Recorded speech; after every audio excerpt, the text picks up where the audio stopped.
All right. We had a little bit of a weird issue. Sorry, I'm a couple of minutes late here.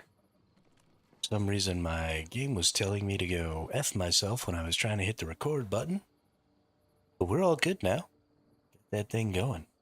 So let's make some video game stuff happen.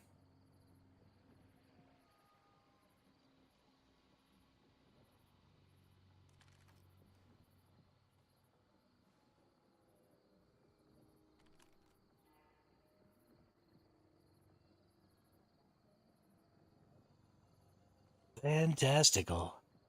Fantastical. All right.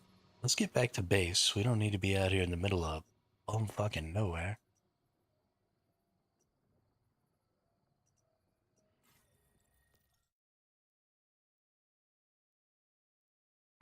Hmm. And let's get our garden taken care of. We're going to check on our animules and see how they're doing. We didn't really check on them yesterday. What? Oh, okay, they're all in this corner. Good deal. I was like, no. All right.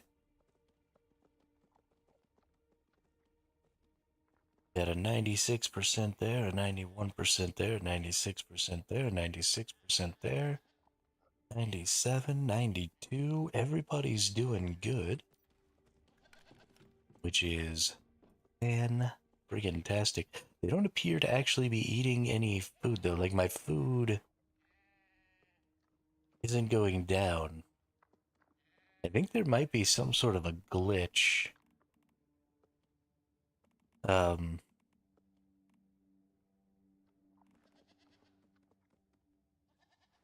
yeah, I don't really know what's going on, but whatever. This game. Ah, it's so silly. So silly. Alright, let's go ahead and have us another food there, or drink there. Uh, let's get some bread. And, okay, that mostly filled us up on food. Good deal, good deal. Sure, let's open up these random ass chests here. I'm all about those armor mod parts. Looks like I got a new recipe, Nice. Very nice. I assume those come from the lunar event. So something I've been kind of thinking about, and um, something that's sort of invigorated me a little bit today, is that while I think the lunar event is probably going to come back next year, or at some point, there is kind of a limited amount of time you have to try to get all of the things from this event. Um, you don't have an unlimited amount of time with the Lunar Oracle event because eventually it's just gonna go away. And so there's actually quite a bit. Hey, what's up, Blighted? So there's actually quite a bit of motivation to really grind it out, and specifically to grind out Lunar Whispers and open up those chests and stuff a few times a day. You know, you've got all of your lunar creatures, you've got all of your recipes, you've got just a ton of different kinds of things that you're going to want to make sure you get all of before the lunar event is gone. And depending on whether or not that lunar event comes back next year or in 6 months or whenever the visional wheel might come back to the lunar event, if it doesn't come back to the lunar event, then having lunar creatures leveled up, breeding them, keeping that lunar oracle trait so that you can have um, those resources for crafting your gear is going to be fairly important because that stuff can really make a difference on your build. You know, it's only a couple of percent of the power of your build, but it's an important couple of percent. So, and it's really going to help you with your build variety options. But yeah, so really excited to Just do some grinding, you know? Get it in. Get over there, kill some stuffs, get some dudes. One of the first things we want to do here probably is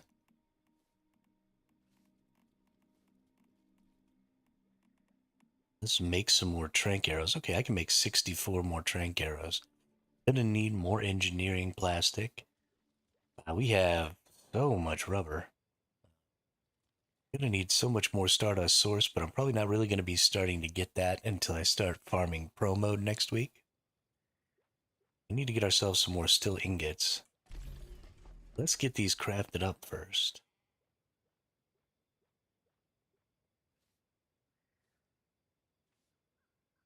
I'm confused. It said I could craft 64. Do I have...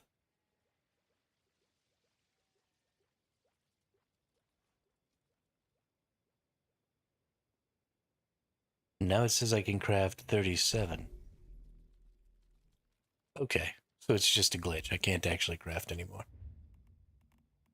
I was about to say, what the hell's going on here?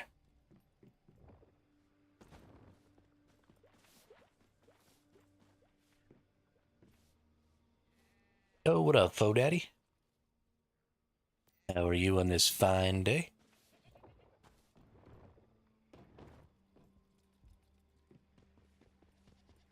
Just got started, already got 2 people in the chat. That's what I like to see. That is what I like to see.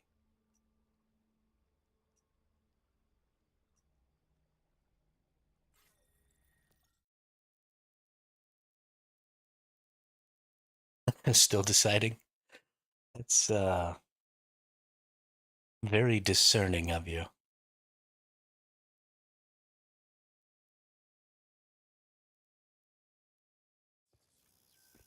You know. Is this a high risk?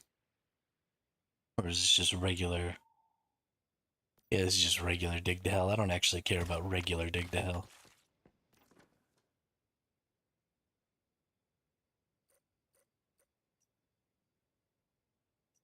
A lot of people doing lots of stuff over here. Did in an hour. I always wake up in the morning just absolutely less than thrilled. Um, but usually about an hour after I wake up, I'm doing pretty good.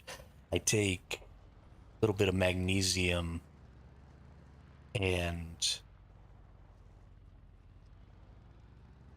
some caffeine in the morning. I perk right up. It usually gets me through most of my day. And then usually by the time it's time to go to bed, I'm just like, totally out of power. Yo, Hermit, like in the early streams. Yeah, I hate being awake this early, but I like how much better the streams do on Once Human when I'm up early. It's important to be reaching as many people as I can, so we're gonna keep doing it. As much as I loathe the early mornings.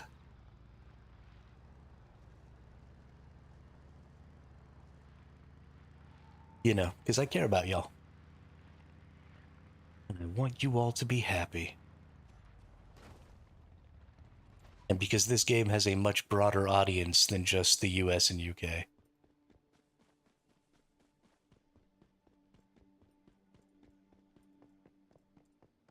Oh, I forgot to send you a progress pic. Progress on what?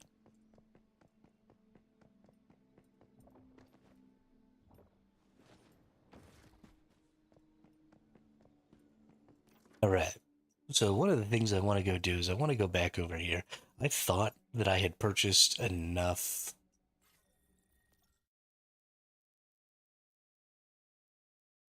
Yeah, absolutely. What am I up to? Blighted today is probably going to be a lot of the same stuff we've been doing for a few days now. Um, we need to um, continue working on getting all of our animals. Um, we still need our golden wool. We still need deer and sorry, we still need deer and rabbits because we don't have any of their special wool types. And then honestly, even after I get everything, we're still going to um, have to keep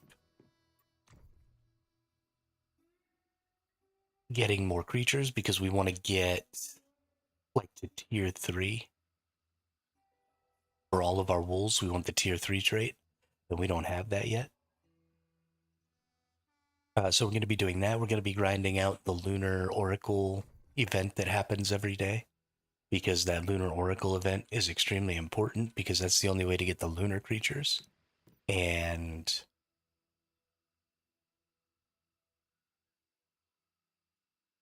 um,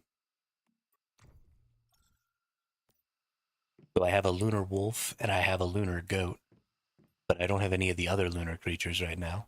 So I got to keep grinding those out.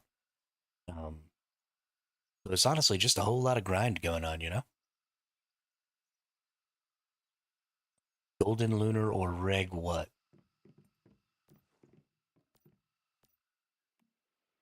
Do not understand. Please have engineering plastic. You don't have any engineering plastic. I probably bought it all.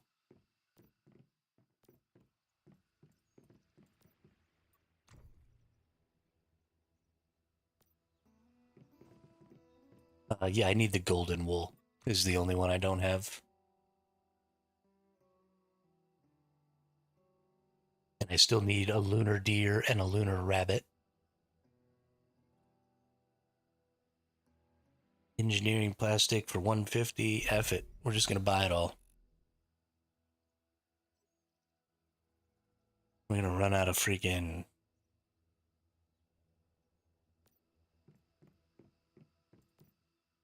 engineering plastic. All right. Well, we got a little engineering plastic.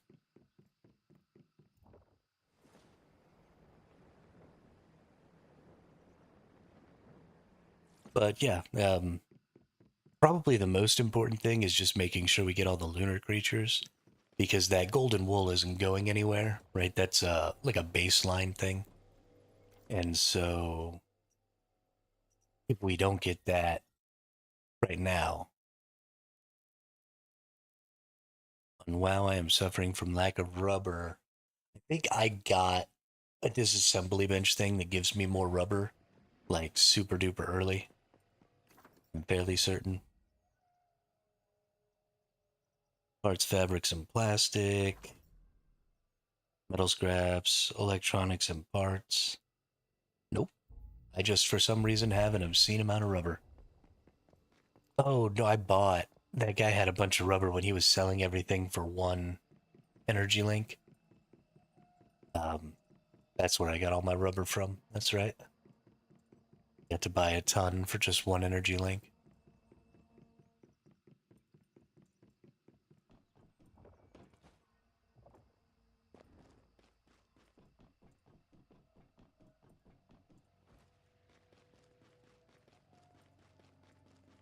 Yeah, one energy link to one rubber. There was somebody who was just selling everything for one energy link. I don't know if they didn't understand how the system worked or if they were quitting or what, but they had all of their resources up for one energy link. So I went in and bought, everything that I thought that I would need. A lot of rubbers, some of the plastic, some of the in-game plastic. Um, just some different. Yeah, no, it was so good. Like, I got a couple 100K worth of stuff for like 20K. Actually, more like 10K. I bought thousands of resources off that dude. I was very, very happy. Let me up.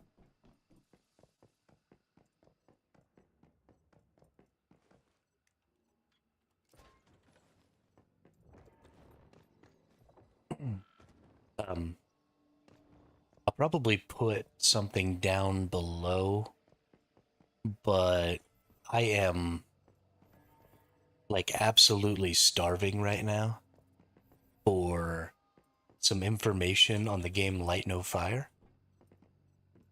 So if any of y'all um, catch any information about that game at all,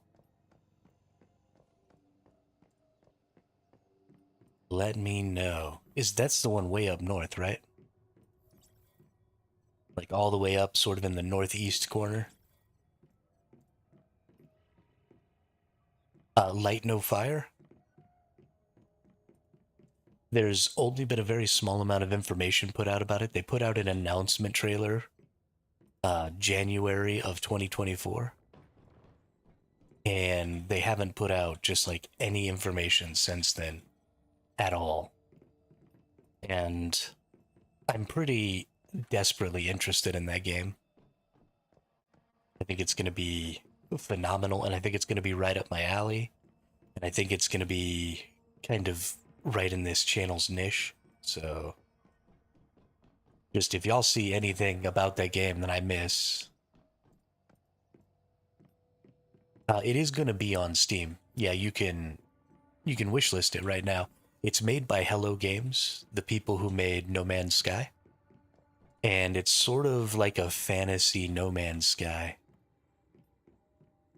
Yeah, I don't think it's going to come out this year either, Quizza, but I'd at least like to see some more information on it. You know, maybe get a timeline.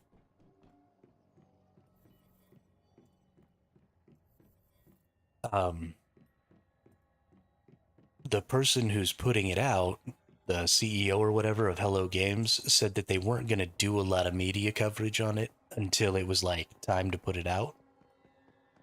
Which is also why I'm so interested, is because as soon as we start seeing information, that I think we're going to be pretty close to the release time. But um,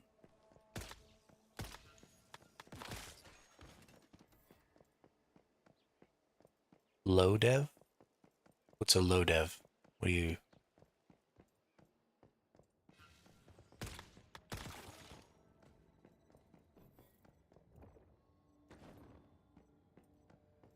Yeah, I mean, I suppose. Um, Honestly, at this point, one or three devs. No, they have quite a big. They have quite a big dev studio. I mean, like I said, No Man's Sky is a pretty huge game. They're not like a super tiny dev studio. They're not a AAA dev studio, I don't think, but they're not, like a couple of people in a garage or anything. But I don't think that Hello Games has that bad of a reputation anymore. The work that they've done on No Man's Sky and the fact that they've just continued to put out free updates for that game is, I mean, phenomenal. There aren't very many. 45 people, okay. Nice. Thanks for the info, Quizza. Honestly, I think they have a better reputation than most AAA studios at this point.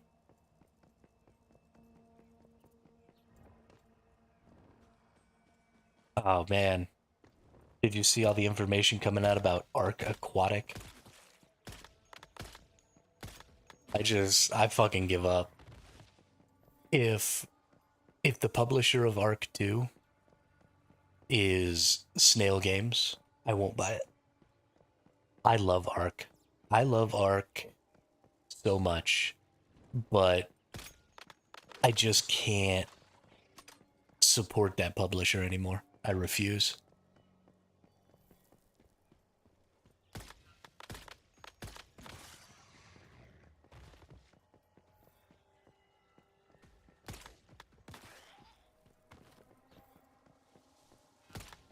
Snail Games is an absolute clown fiesta. They have ruined Wildcard's good name.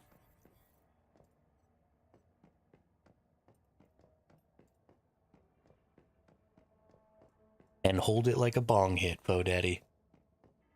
Hold it like a bong hit.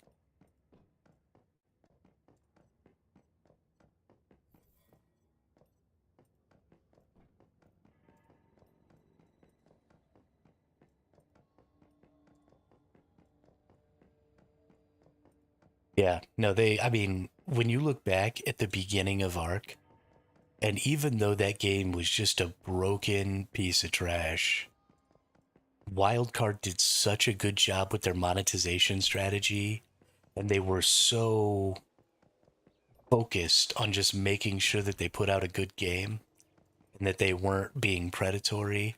And I mean, I love Wildcard. They did such a phenomenal job with Ark Evolved, just making it a great player focused game and really caring and really putting out the best product they possibly could and trying new things and, just being a pillar of the game development community. And ever since they've started having a closer relationship with Snail Games, and ever since Snail Games has been trying to increase the monetization of Ark, I mean, it's just gone to garbage. The whole thing is just bad. And so, as excited as I am for Ark 2, if they're still involved with Snail Games by that time, will not be something I play.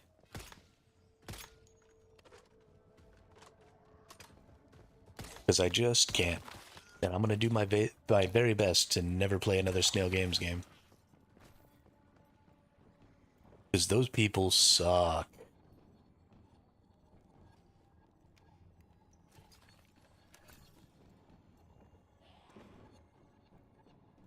I honestly don't know how Wildcard ended up in bed with people who are so antithetical to their core values.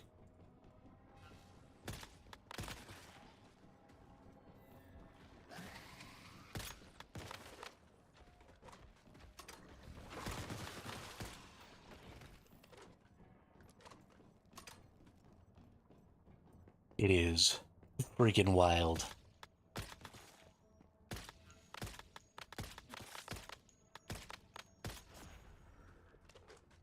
Syntax said Snail's not involved with the new stuff. You mean like ASA and stuff?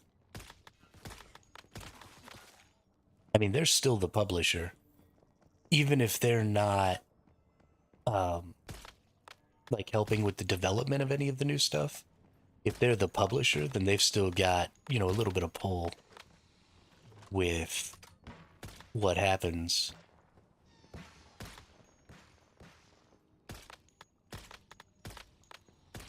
As far as the development and monetization strategy of the game.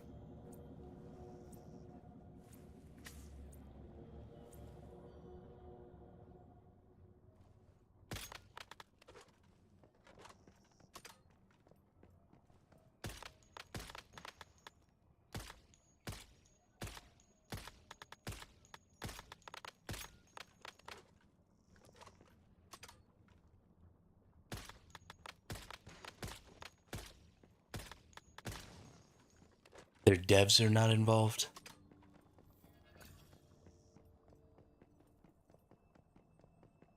I mean, at least there's that. At least it's still just Wildcard developing the game. But it doesn't really matter. If Snail Games is the publisher, then they're still going to be pushing for certain monetization strategies, and they still have a contract with Wildcard that stipulates that Wildcard has to do certain things so that they have, input on certain things when it comes to the monetization of the game to try and recuperate, whatever their profits are for advertising and publishing. So while I'm very happy that the developers at Snail Games, well, so the code won't work. Wildcard is terrible at making their game. all the problems that we have in Ark Survival Evolved and stuff like that, as far as just the game being broken, doesn't really have anything to do with snail games. Right? Ark Survival Evolved was completely broken.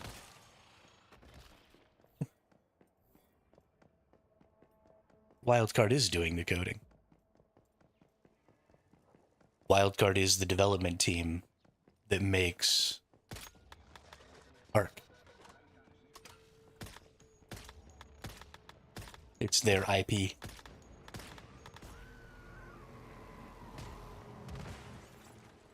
And they're very bad at it. But I give them a pass because they do a lot of stuff that's kind of new, right? They're not just making the same old game everybody else is making.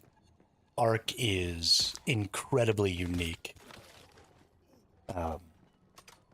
in its gameplay and all of that. Oh, they're bringing in like more new people to develop for Ark too? That's interesting.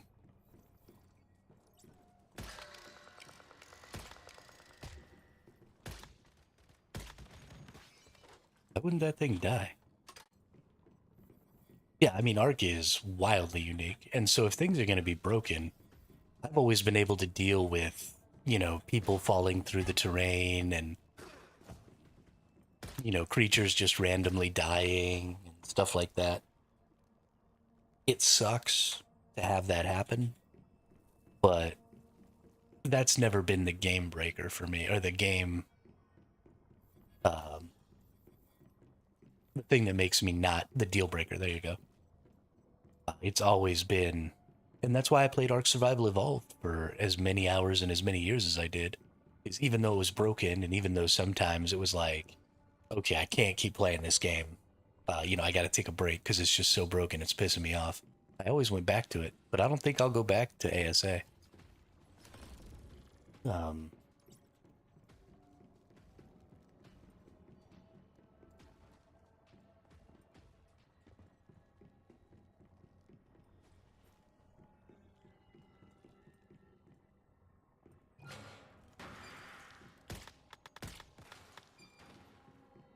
and it's all because of Snail Games.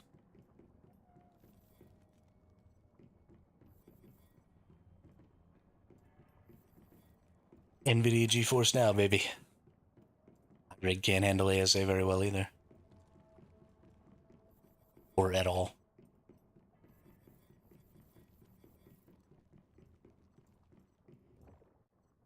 Remote gaming is the future.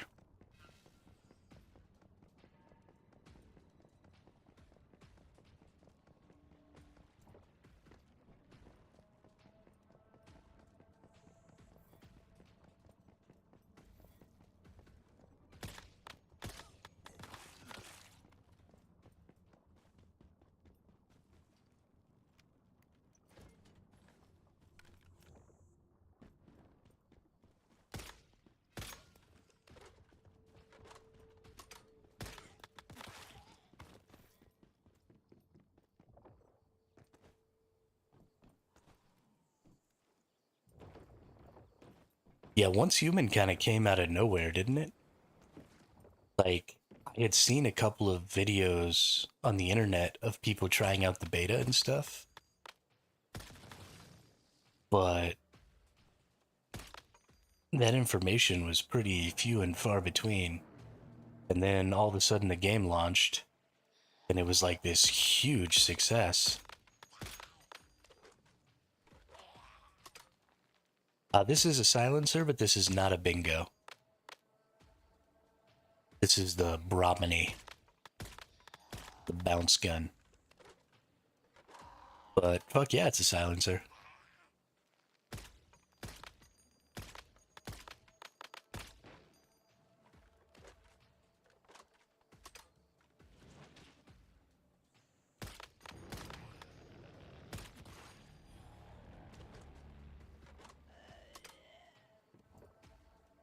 The Panther is my favorite gun in the game. 100%. I love the panther.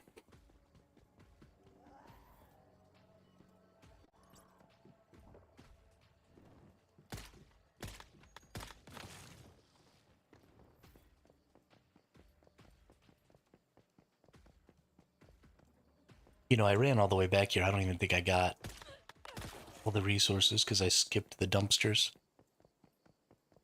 Gotta get the green dumpsters. Where are they? Ah, well. Guess we're not getting them this time.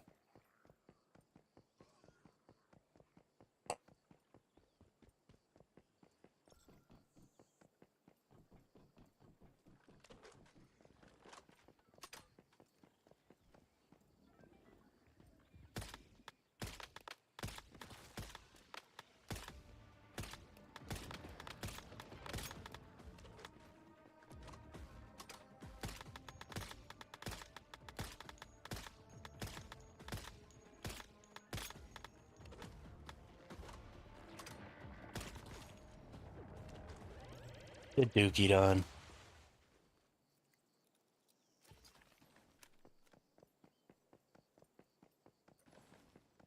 I rule and you drool.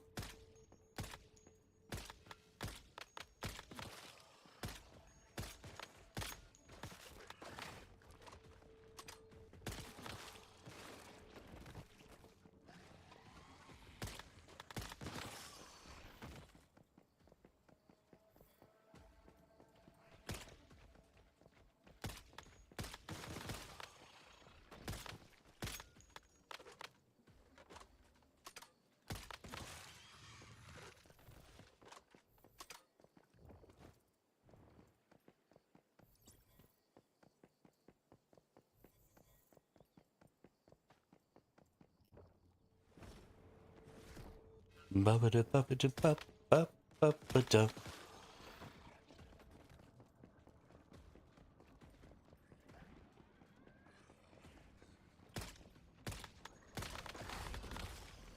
Really?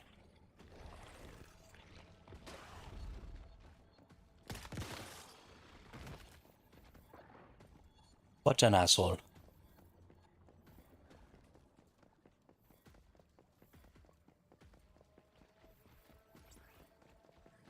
Billboard number 2.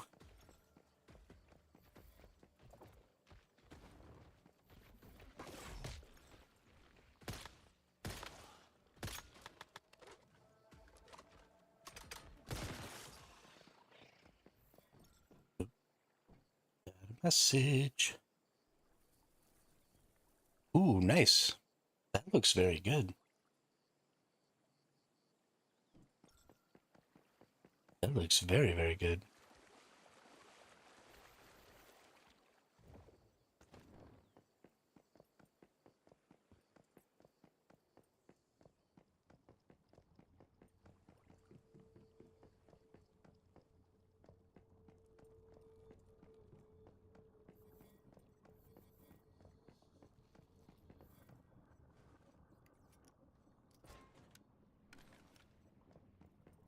You done did a great job. Hey, what's up, Drat?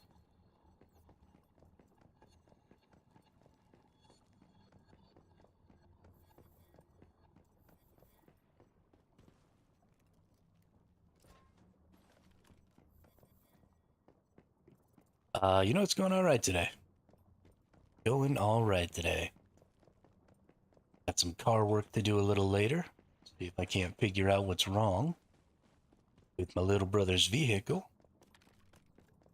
I'm a little worried about that, but other than that, I'm good to go.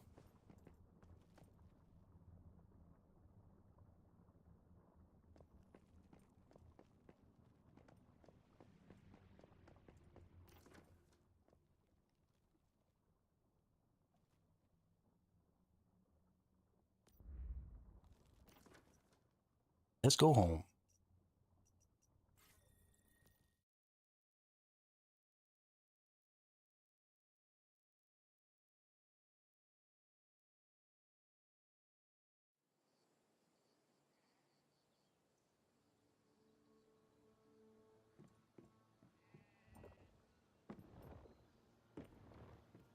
Right, claim all of those. Go ahead and disassemble all this stuff. See, I'm only going to get 53 engineering plastic from that. That's awful. I need more plastics.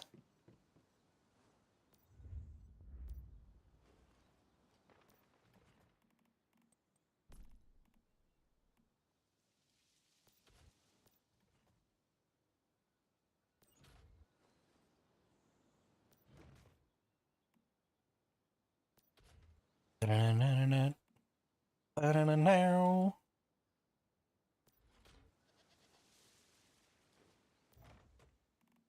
You out of pocket most of the day with work stuff, just hopping on to say hello. You know, I appreciate that, Tret. I appreciate that.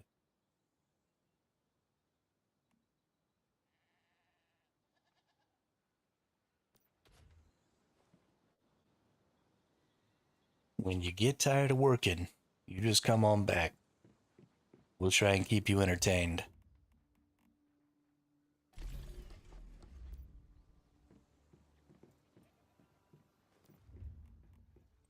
Get some combo chipsets going here. Can only make one at a time, so we got to do that a bunch of times. Yeah. Probably not the most exciting. I made a new building for you to check out later. All right. We'll go take a look.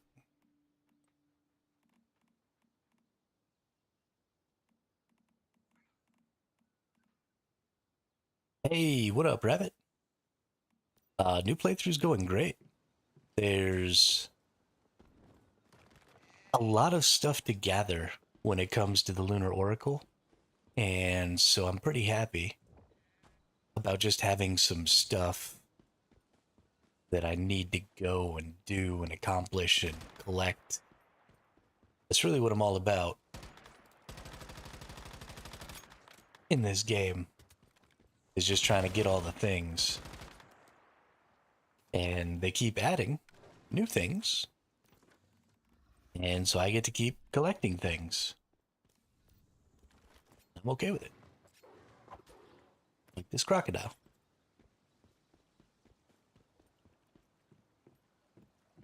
It is a little bit of a monotonous grind in this game because kind of all of the things that you collect happen in the same places.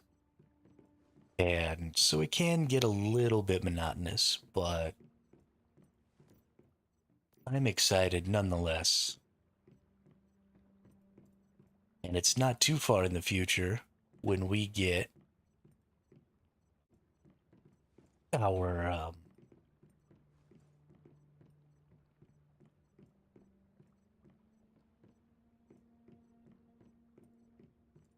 That's nice. That's what's up. Glad to see you having some fun. I am. Thank you, Rabbit. I appreciate it. How's all your stuff going? What are you all over there playing nowadays?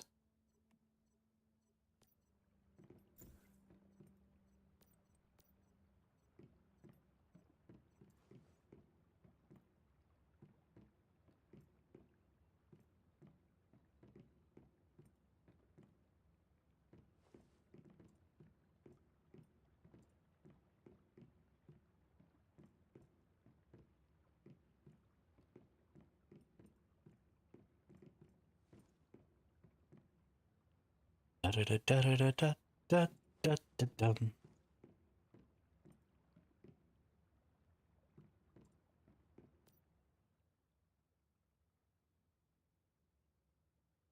Where are my honeysuckle seeds?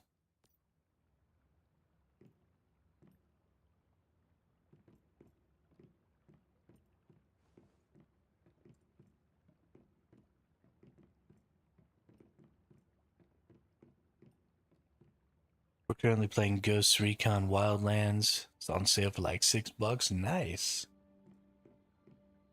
Gotta love some sales.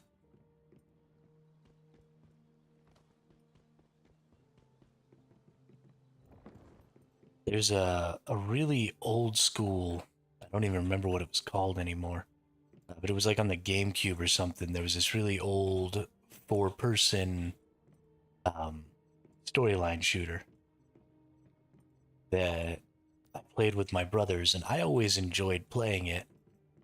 Um, but nobody ever wanted to play it with me because I'm kind of a wild card. Because I don't do the stealthy so well. Um, and in a lot of those storyline shooter games, the way they add to the difficulty is by making the game really um, focused, and I'm bad, so bad. Crazy Dab doing a playthrough of that. Big map, lots to do. Played on PS5. This is my first time on the PC. Nice. Very, very nice.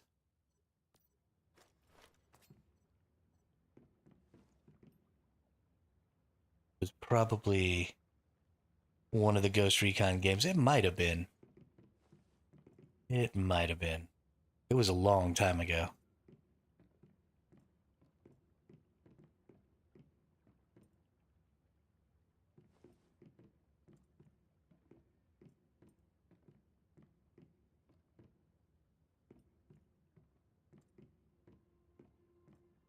That was another game we used to play a lot of. Was GoldenEye.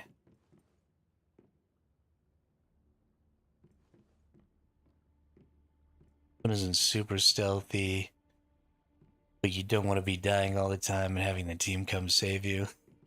Yeah, that would totally be me. Whatever are you talking about? But yeah, no, GoldenEye is like the OG PvP shooter.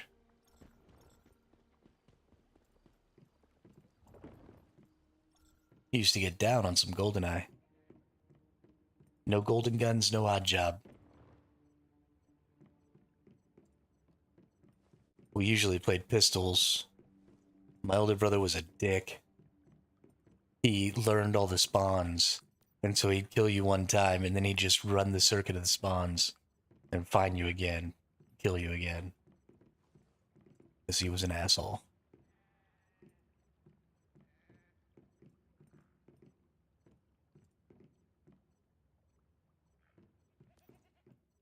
Used to play GoldenEye and then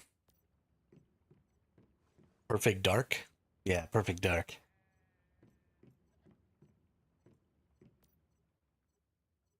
Oh yeah, nobody ever cheated and like looked at each other's screens or anything like that.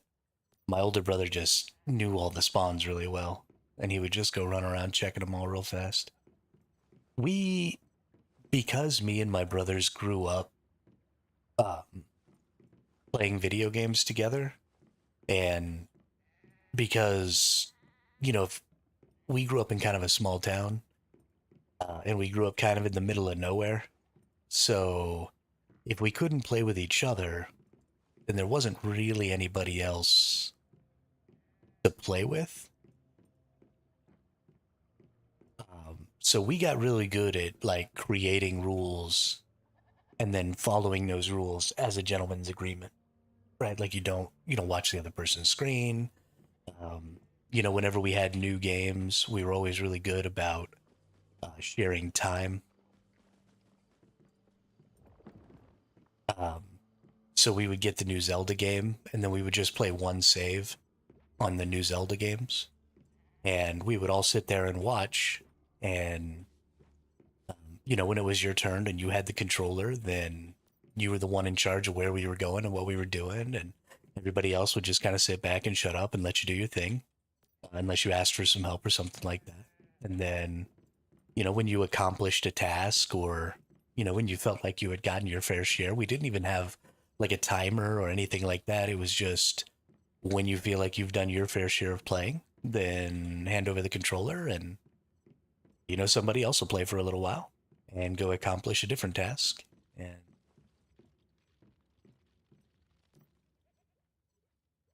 I mean, it was good. It was real good.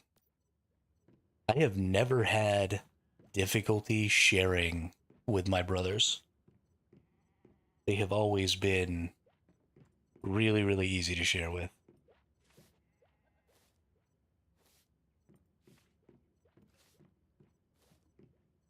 And it did not prepare me for the cutthroat world of modern online gaming. I can't. I am way too nice because of my brothers. That, you play like Ark or you play something like Albion Online or some other, PvP focused MMO, and you kind of just want to live or let live, live and let live. If you don't have any real reason to kill somebody, and they don't give a fuck, dude, they'll just come murk you all day, every day. No quarter given, kill on sight.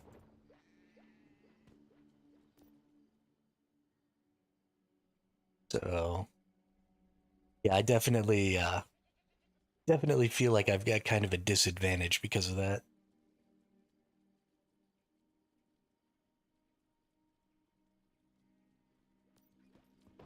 Really shouldn't be so nice to people. Just can't help it.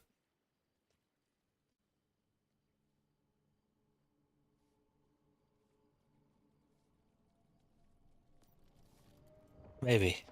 I don't think I ever will. I'm too old now to change that significantly. I am who I am. That's all that I am.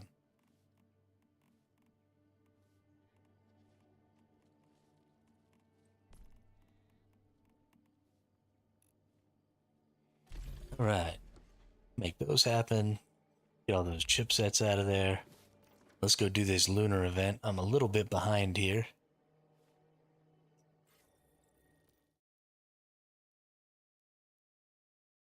The older, the meaner. I've definitely gotten nicer as I've gotten older. I don't know what you're talking about.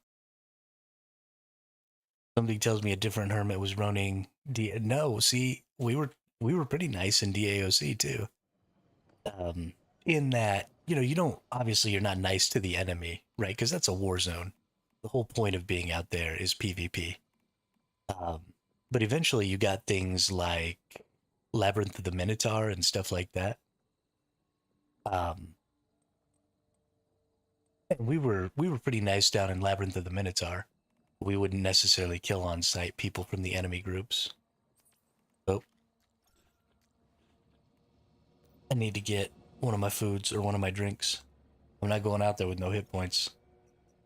That's how you die. But one of the things we always made sure and do, and the thing that upset us the most, was people from your own faction wouldn't always come help you. Um, that was one of those games, that was before the time of when you die, you lose your stuff, right? There was no looting or anything like that when you died in Dark Age of Camelot and PvP. So there was really no drawback to going and helping other people when they were in a fight. So we always, if we saw somebody getting chased down by a pack of enemies or something like that, in PvP, we would go and help them, or even in PvE. And then something like that would happen to us, and sometimes somebody would come and help us out. Um, but a lot of times they'd be like, "Oh, well, I didn't want to die. You were gonna die whether I helped you or not. So why would I get myself killed too? Like, we're in the same faction, dude. This is a war. Just come help a brother out." And they'd be like, "But I didn't want to die." Who gives a shit? Go help. But that was just us. I love Dark Age of Camelot, though.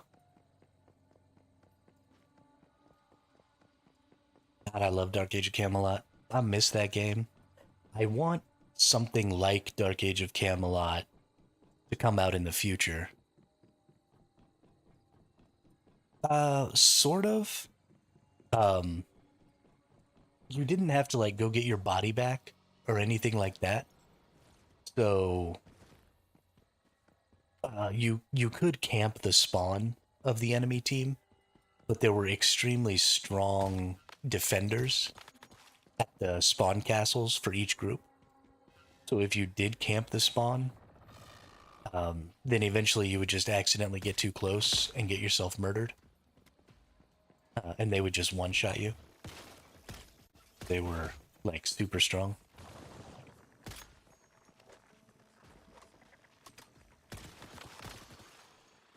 So you couldn't really spawn camp. The thing that used to happen a lot is there was true stealth in Dark Age of Camelot, meaning that there were classes that could just straight up go invisible, and you couldn't see them at all. They would camp choke points, like bridges and stuff like that, that were on the path to the PvP castles. The PvP in Dark Age of Camelot was very much like Elder Scrolls Online, where there were castles and you fought over the castles with siege weapons and stuff like that. And so you would interrupt the supply lines to those castles by camping the bridges and stuff with stealthers. And then as people tried to get back to the castle to re-enter the fight, you would kill them. But I never really thought that was shitty. I thought that was a good strat. Because, you know, you want to interrupt the supply lines of the enemy. That's how you play. And so I used to play tank. I've always played a tank. In every MMO I've ever played, I play tank. And so I would play a tank, and I would go out onto a bridge, and my brothers and my dad all played rangers. So I would have 3 stealthed rangers behind me. And so I would go running out onto the bridge like an unwitting idiot, and then their enemy stealthers would pop to kill me. And I would just stand there and take as much of a beating as I possibly could before dying. And then all the rangers would just start lobbing volleys of arrows in there from the shadows. And yeah, exactly. I was just a big old meat shield. And it was hilarious. We did pretty good out there. It was quite a bit of fun.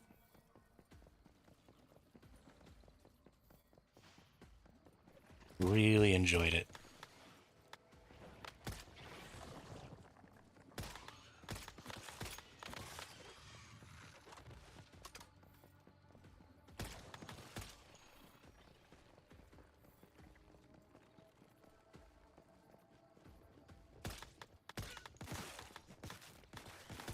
And I mean, I know that a lot of in today's modern gaming era, where you have a lot of like loot-based PvP, where when you kill somebody, you get to take some of their stuff. True stealthers don't really work out because you don't want somebody to just guaranteed get a kill. You know, so like true stealth in Albion Online, for example, would be a really shitty mechanic. But I think we need to go back to games like Dark Age of Camelot, where you gained things and lost things as a faction through PvP. You know, you had the relic system or whatever, where you would go to the relic keeps and you would steal the relics and you would take them back to your own personal relic keeps, and then your entire faction would get, you know, a small XP bonus or something like that. And the PvE zones of each faction were completely separated. So you didn't interact with the other factions at all. In fact, you couldn't talk to the other factions. If they typed in local chat while you were near them, the game just told you that they were saying words, but it didn't tell you what those words were because you spoke a different language than they did, as far as the game lore was concerned. So there was just zero interaction between people of disparate factions in that game. And so all there was killing the other people in war. And then you knew everybody from your faction on a server because you would all play together.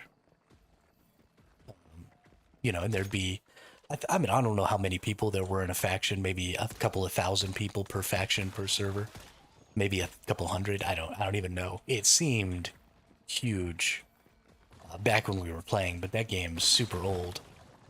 So I'm sure that I'm looking at it with rose-colored glasses. And there were certainly some problems with the game that modern games have fixed, but the de facto community that you joined when you joined a faction in Dark Age of Camelot, the fact that you just instantly had this group of people that were like on your side in this massive war against the enemy, and that the things that you did in that PvP environment could actually have benefits for all of these other people, and that the things that these other people did, even when you were offline, right, they might gather up a relic or something like that, and then maybe you get a little XP bonus when you get back online or something, was just kind of insane. It just isn't something. Yeah, it's not really a game that you can play anymore. I think there's a private server, so I think you can still play. But I mean, it's an old game. It came out in the early 2000s. And I mean, I played it for years and years and years. But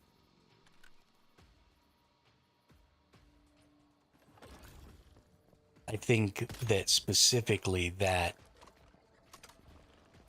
idea of automatic system controlled community is something that we've lost. They're trying to give players too much agency over who they play with. And so you allow individual players to be in charge of who has access to the highest tier content, right? Because you've got guild leaders who are like, oh, okay, well, you're not good enough. You can't be in my guild. And if you're not in the guild, then you just can't access a lot of that highest end content, which means that you are now allowing those people control over who can and can't do certain things. And that's just really bad for the game.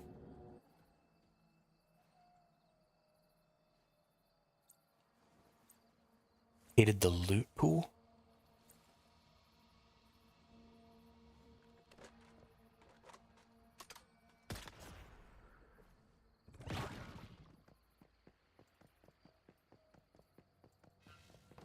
I guess that's true. That is something that Dark Age of Camelot did that I kind of forgot.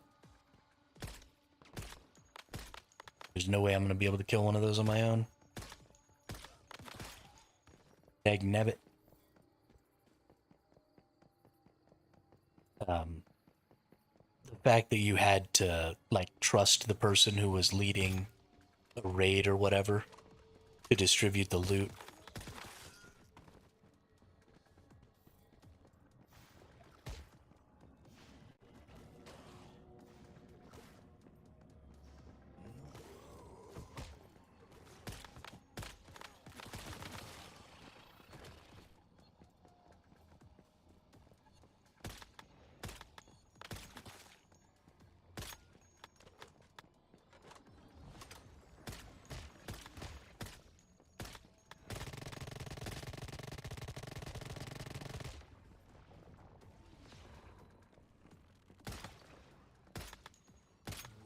I don't know what the hell just happened to me, but...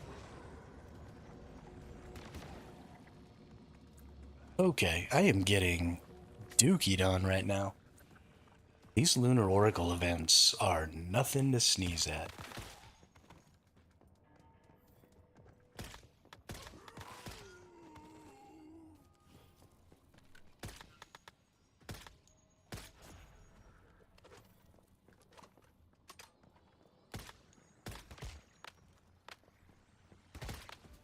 I hate those freaking fire witches, dude.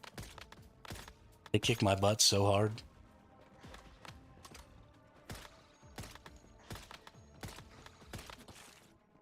Make me look so dumb. Yeah, so the way we always did it on the server that I played on Dark Age of Camelot was we always just rolled.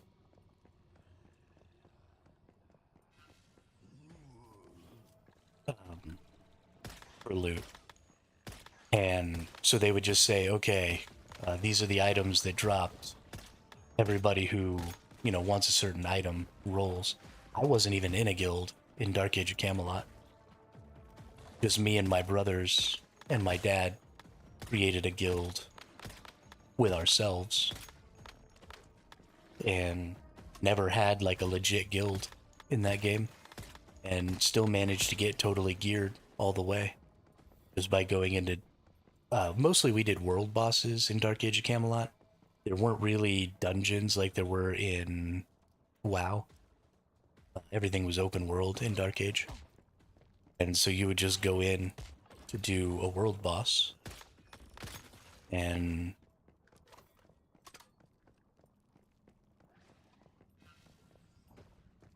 yeah, my dad was pretty big into gaming when we were younger.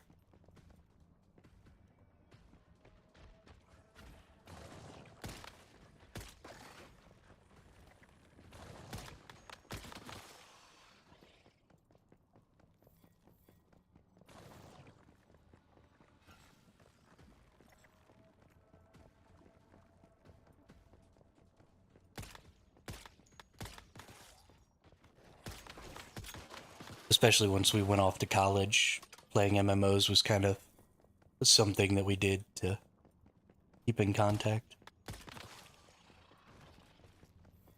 So much better to, spend an hour going and running through a dungeon or something like that and chit-chatting instead of getting on a phone. I hate phone calls. But we would get, we used TeamSpeak before Discord, and then once Discord started coming out, we used Discord for all of our communications.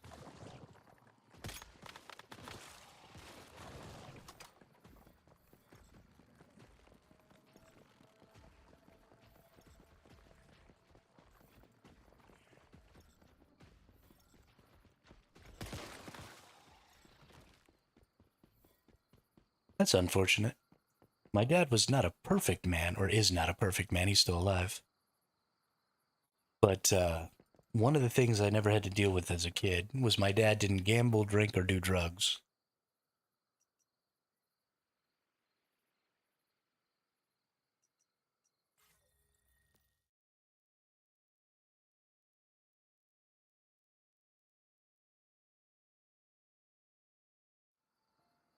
My whole family is just nerds. We don't have any non-nerds in my family. My brothers are nerds. I'm a nerd. Mom's a nerd.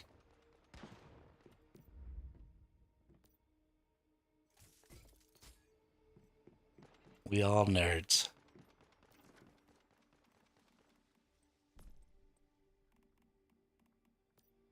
All right. Get that lunar oracle thing done. And by done, I mean I got my butt kicked.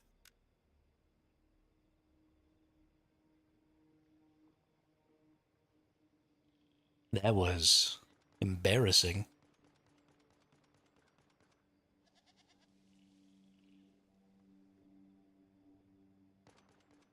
I heard the goats make some noise.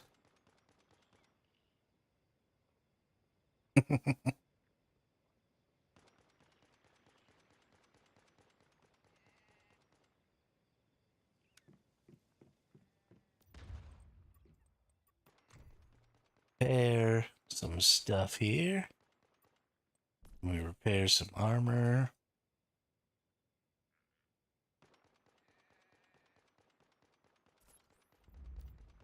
And then let's break down some of this stuff. Don't need none of these. Ammo. Don't need none of these. Ammo. Alright.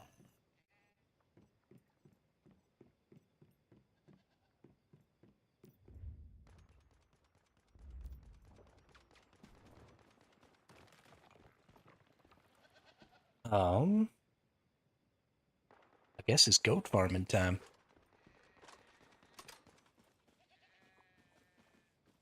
What is this thing shooting at? Up in the sky over here. What do you think you're doing, dog? Oh, there's actually something up there. Okay. My bad, G.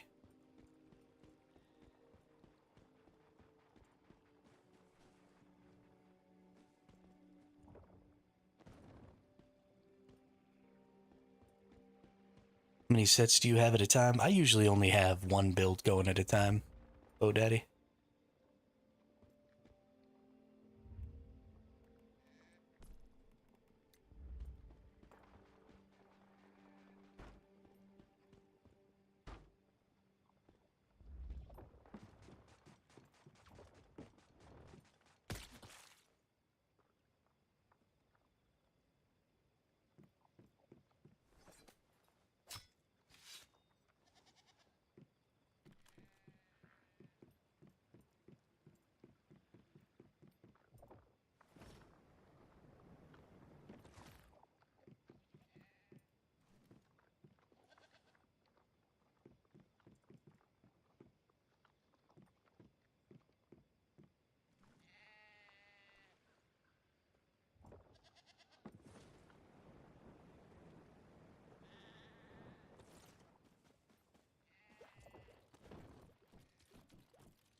Chiron high risk. Gotta get it. Gotta get that. Boom, boom, boom.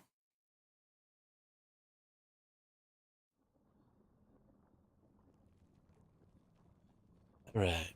Set the old map here. I forget how to do this. There's a.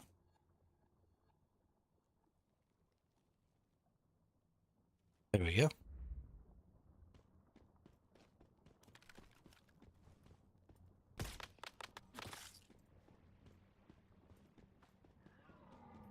Have you given your spider boxes tier 3 cortexes yet? No, I have given them in the past, but I haven't done it recently. But yeah, I do need to do that actually. From Broadway to Black Eyed Peas, you got the chance. Oh, I don't know what to tell you, man. It just it strikes me and I sing it.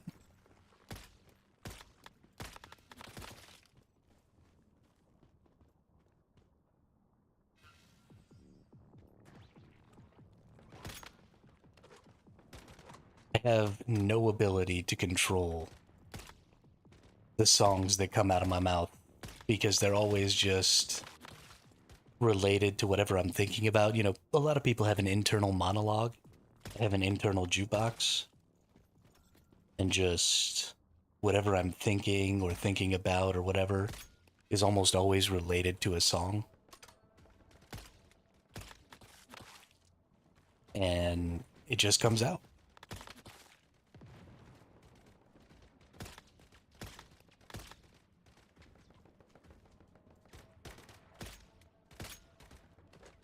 Yo, that boom boom is freaking exploding people right now. Holy crap.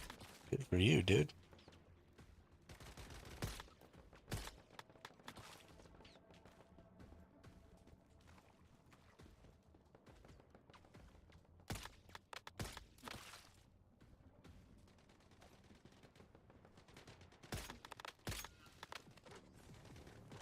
We got cohesive now. Why are we getting so many of these? This is crazy. And why is he immune to all of my attacks?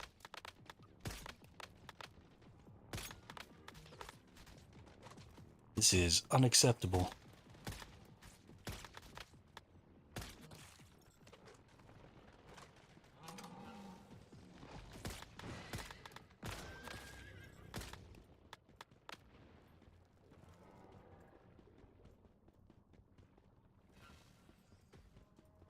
Goodness gracious, I love these high-risk events.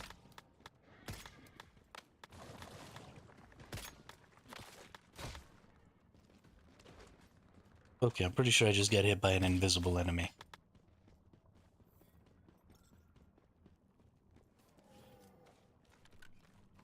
I do know the sniper shot trick where you use the bolt action and move really fast to increase your shot speed. It doesn't really help with the automatic or the semi-automatic snipers though.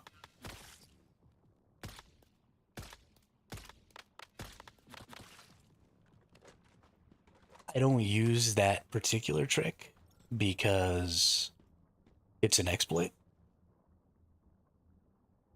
and I try not to exploit.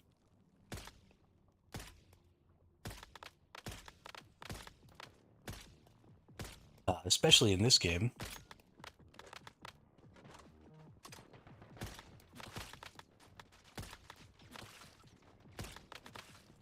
A, because it's just not really necessary.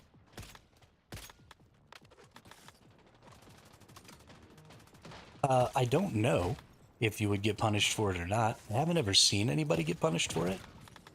And I've seen a lot of people, a lot of content creators create content using it.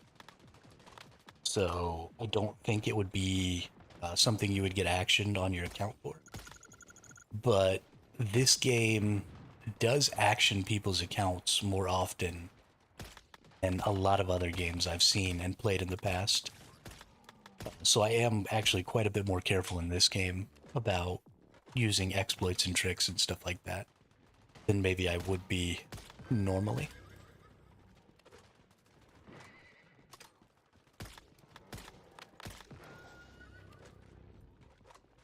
But also, this game just isn't so hard that I need to do that. And so I feel like I'm really kind of reducing my own fun by going that route.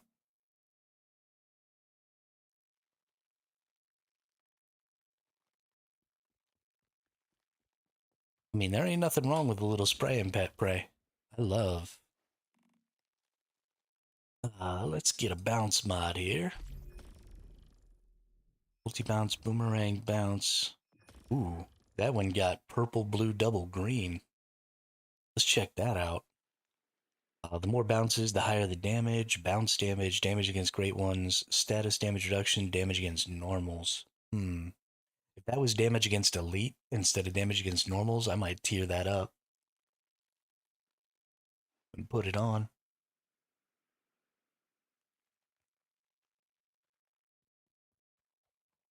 That's a pretty good one. That's not like great, but now it's status damage, head damage reduction. That one might honestly be, well, no, because then it's got great old one. Never mind. Bounce reduction, normal elites. Hmm. Meh. Sure, let's open these. Hey, 30 armor mod parts. A lunar gummy formula? Dude, I'm getting all the formulas. That's what's up.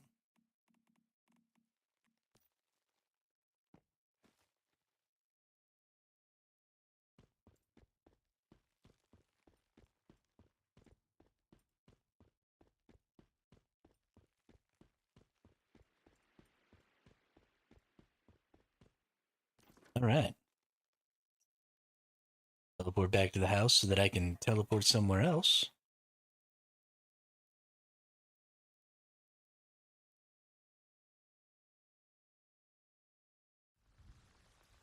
What do we got? Go to sleep real quick. Fill up my health points. No sense going out with less than maximum health.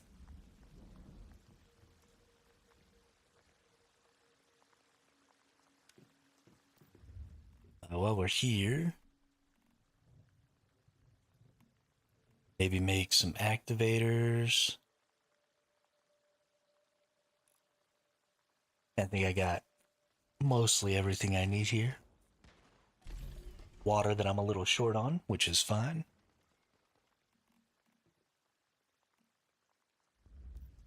Definitely gonna need those though.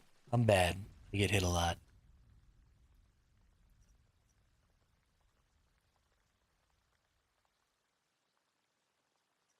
And then let's go up here and let's go get some goats. Try and get that gold freaking wool. It is literally the bane of my existence.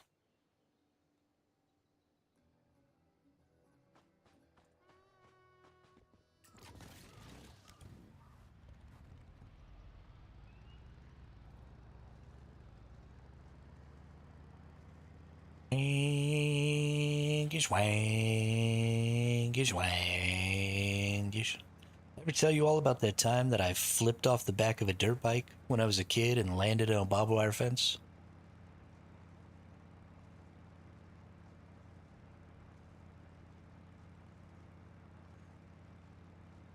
Got myself all this shit.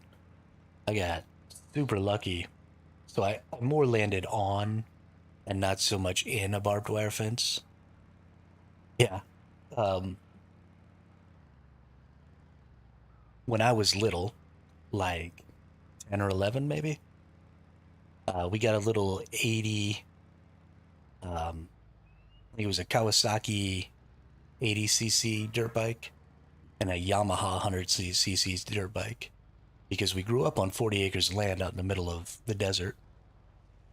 And my dad got the tractor and he pulled the plow and made us a nice little dirt track out behind our house. And we used to go out there and just ride in big old circles. It was a great time. I loved doing it. Um, but then me and my brothers all almost killed ourselves in the same day. And so my dad sold it, or sold both the motorcycles. Um, but what happened to me specifically on this day was I was coming around a corner and, I'd seen the TV, people coming around a corner and kind of like spraying some dirt, going really fast. And I always had to slow way down to get around corners. And so I was, trying to be a tough guy about it. And I wanted to whip around the corner a little bit. Um, I didn't make it. And I got off the track. And when I got off the track, I ended up in this spot where my dad had plowed with the disc blade. And so it was real choppy. And I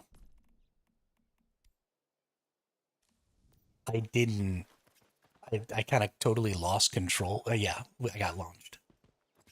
And so I'm coming through this plow spot and I forget to brake, I forget to do anything.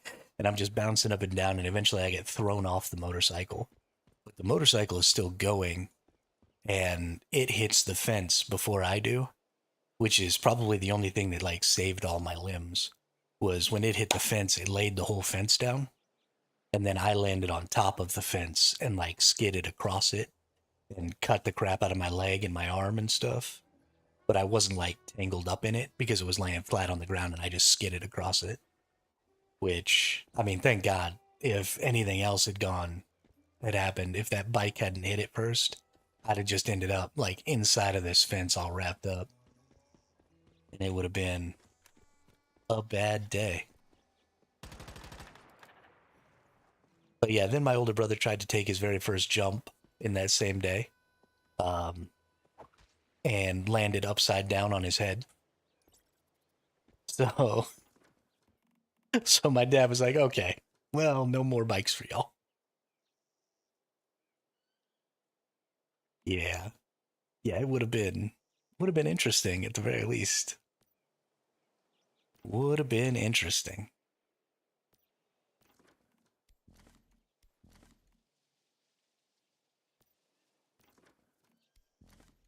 Yeah. Well, I think probably my dad would have let us keep riding, um, even after we got hurt, because he was very much one of those, if you get knocked off, you get up and you try again kind of people. But I think when my mom came home later that day and saw me on the couch bleeding and my older brother was in bed because he had like almost broken his neck falling upside down like that, um, my mom was like, okay, what the fuck? I'm not sure. That conversation happened where I wasn't privy to it. So it could have been my dad, it could have been my mom. But in there somewhere, somebody was the voice of reason and was like, look, these motherfuckers are going to kill themselves. Let's maybe not.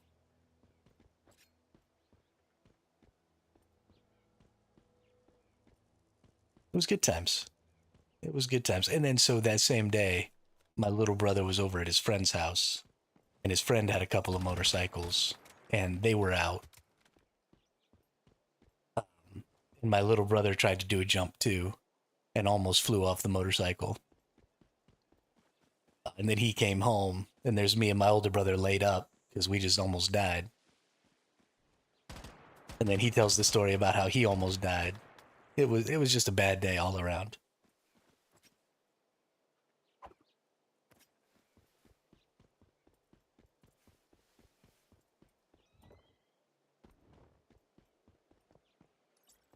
Good times though.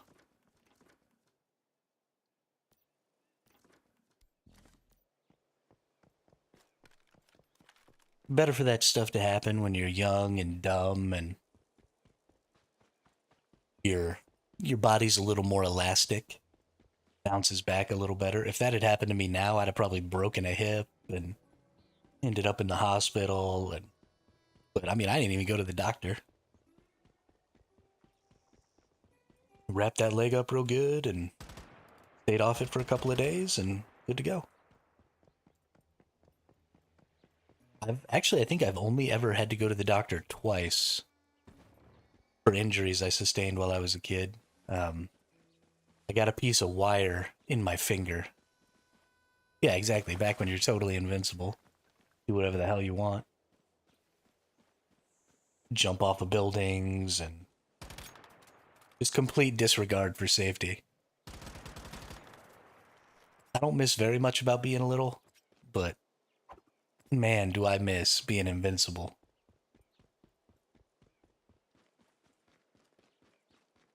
Just not even knowing what fear is.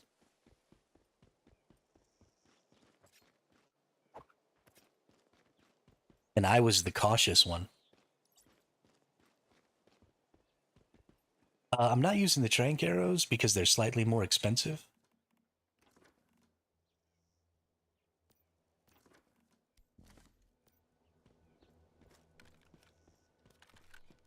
And because then I'd have to make another weapon because you gotta have a crossbow to use the trank arrows, which I think is stupid.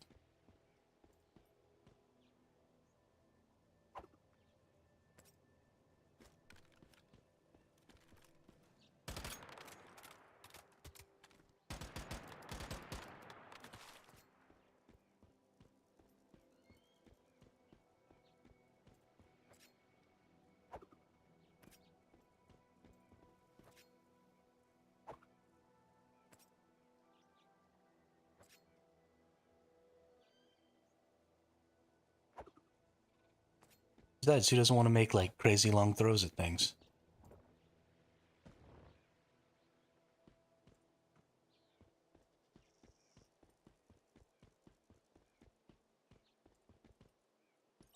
I didn't realize that that was closer than I thought.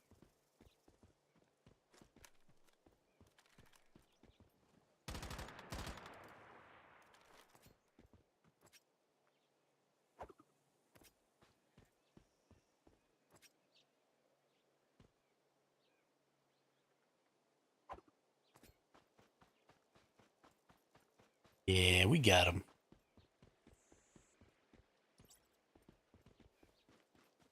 I really like the trank throwing darts. I think they're a lot of fun. I had a set of throwing knives when I was a kid. I used to throw them all the time. I like the idea of throwing knives.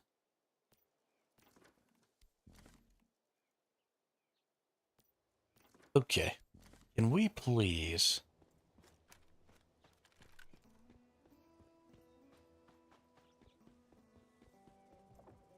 Maybe, just maybe, get the freaking golden stuff. I've been out here for days capturing goats. They haven't been long days. They've been days.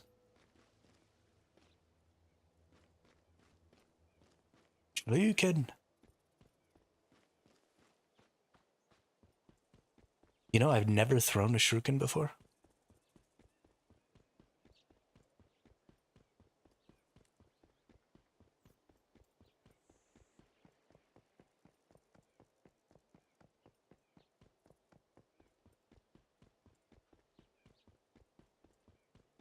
I feel like it'd be fun though.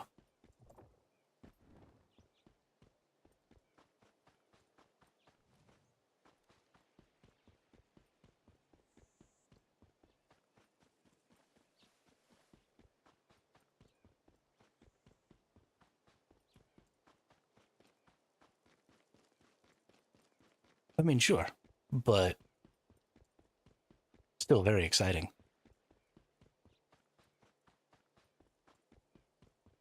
I'd be afraid to cut myself.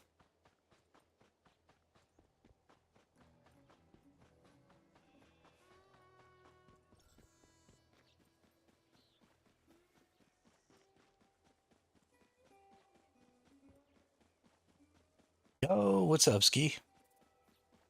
I promise I won't stop after just 2 hours. Are you still having problems getting on, Ski?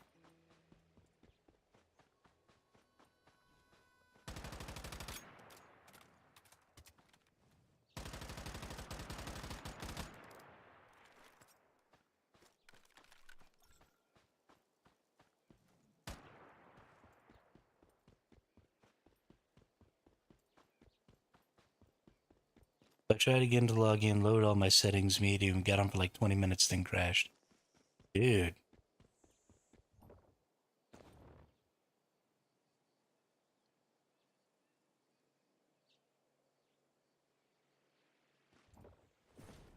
why is this game shitting on you so hard?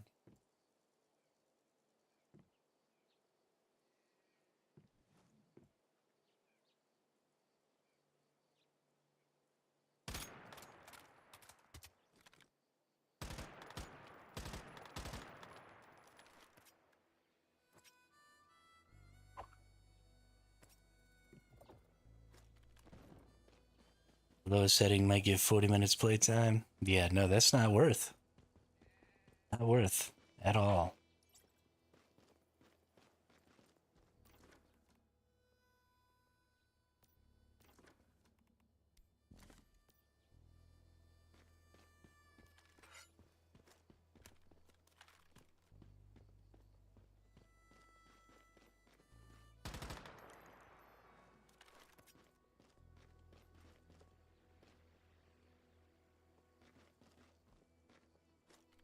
Yeah, I mean, you don't ever want to start anything because you're afraid.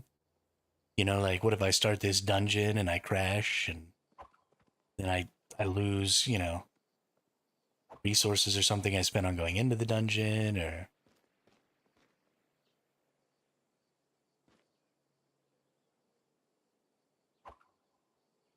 any resources I spent while I was in the dungeon are just totally a waste. Like that sucks.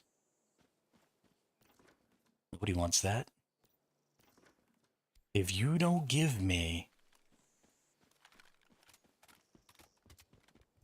a golden wool goat, I swear to all things sacred and holy, I am gonna flip this computer desk. Gonna be a thing. Gonna freaking happen. Flipping my desk.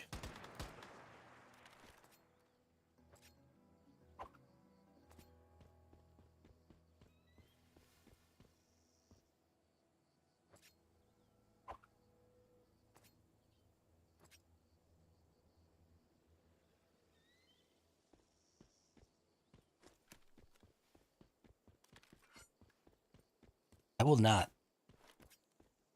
I will flip the desk.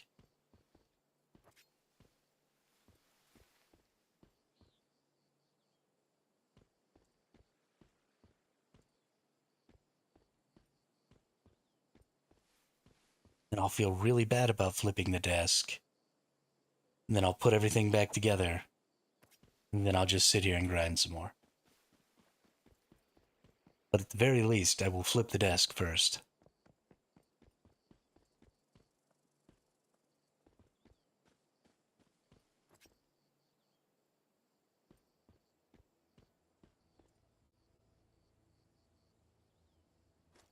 I think I lost my fox.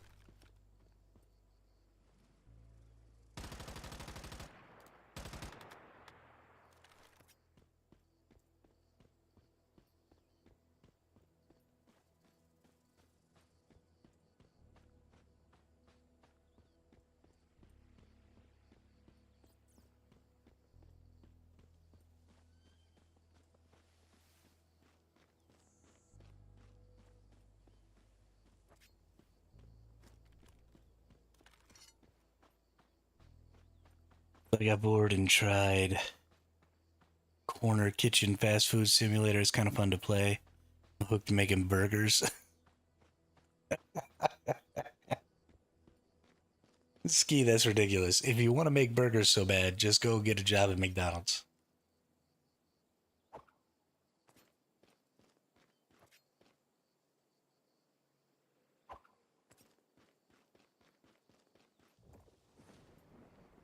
I've never understood those games, like the truck driver simulators, or, I mean, I guess driving the truck in real life is quite a bit different, but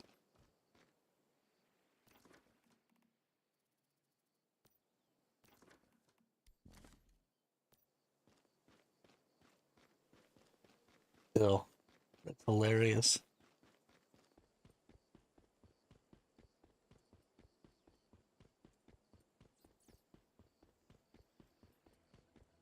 I've never really liked sim games. I don't like life sims. I don't like flight sims. I don't know, it's just not a genre I've ever gotten into.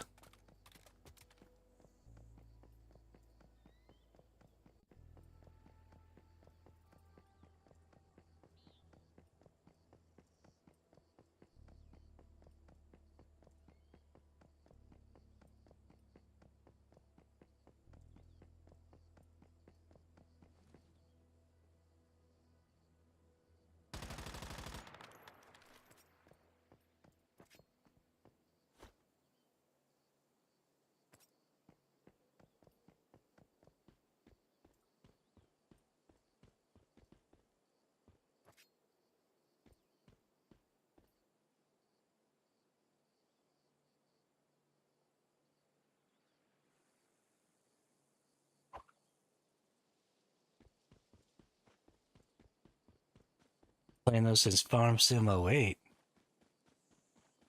Oh my goodness, dude.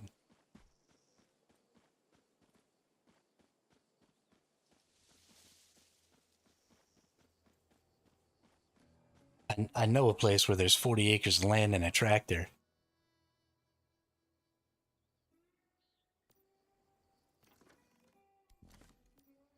You can just go ham, IRL.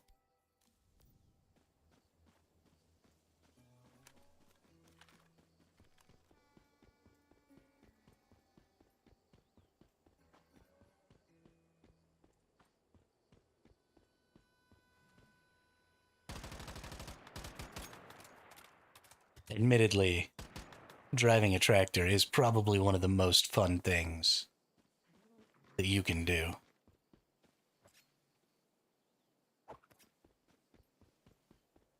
I very much enjoyed it growing up. What happened to the one that I was able to capture? Whatever.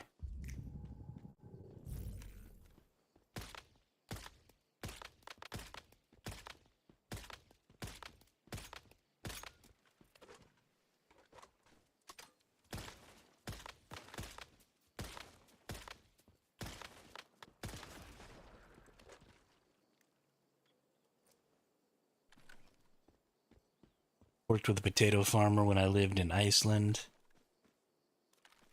Was the best job I ever fucked up. Yeah.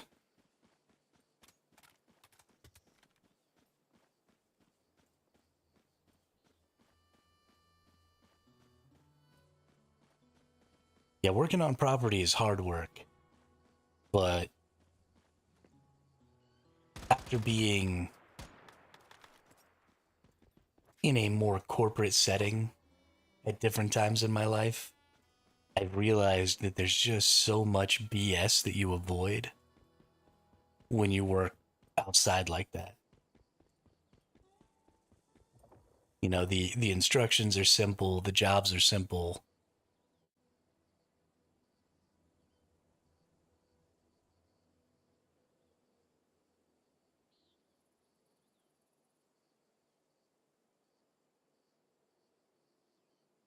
Just get it done.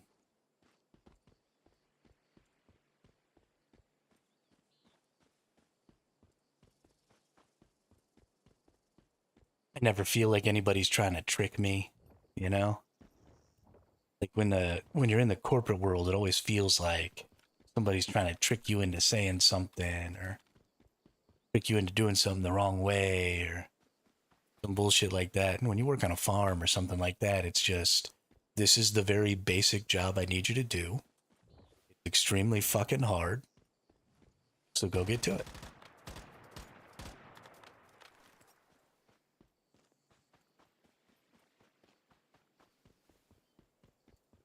You haven't either. Not decades, but at least a decade.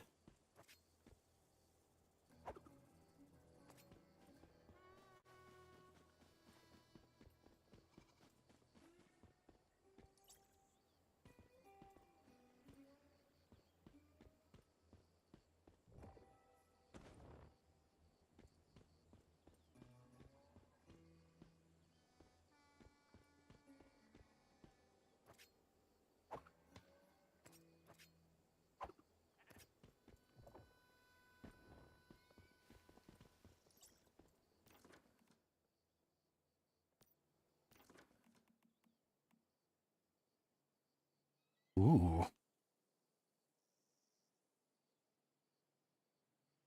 painted. This field I would like you to plow. All you have to do is go up and down in perfectly straight lines and fin the field today. Yeah, exactly. Exactly. It's going to take a really long time, and your mouth is going to be full of dirt.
I mean,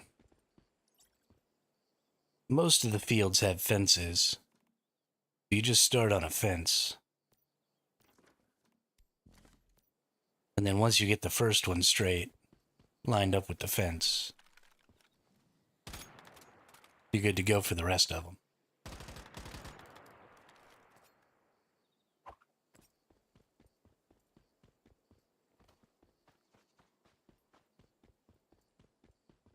Because then you've got your own lines to follow.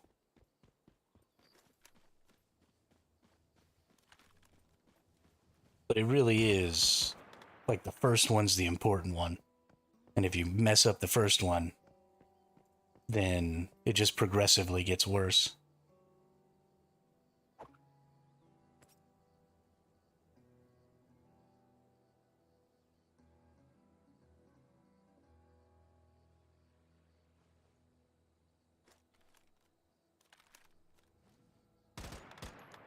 But as long as you find a way to get that first one right, you'll be good.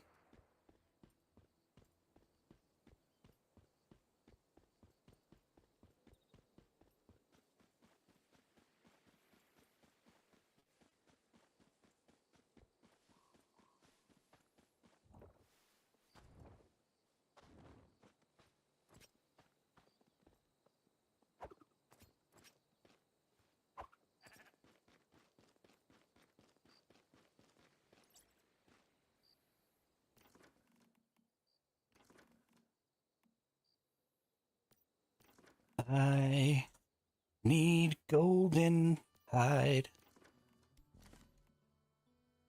I'm happy to have Tier 2 Rockwall. think I have like 2 or 3 of those now, though.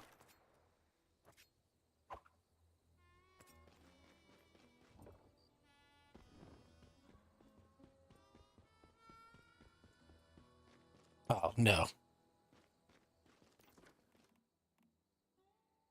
Definitely do it with a riding tractor.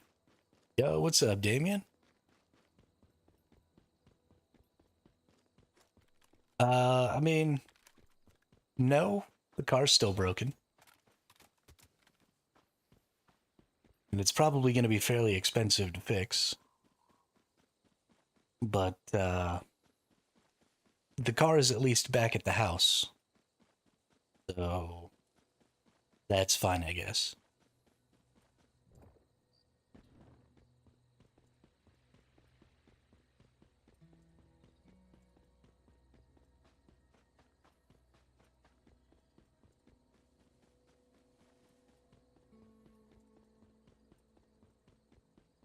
Not, not really sure what we're going to do about it.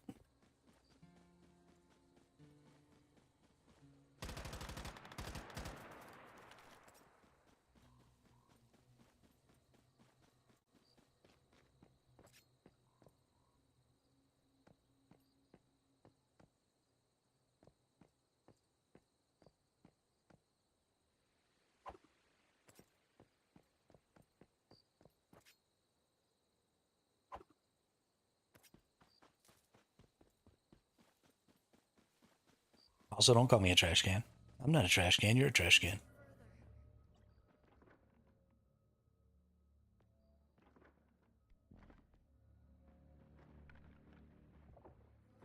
Sorry to hear about the car, but as hermits, do you really need a car? Just fly a drone and go grab whatever you need. Have all your stuff delivered to your door. Never leave your trash can. So that's exactly how I would like to live my life.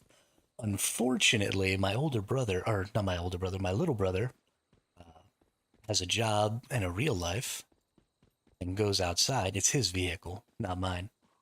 I haven't driven in years because I don't go outside. So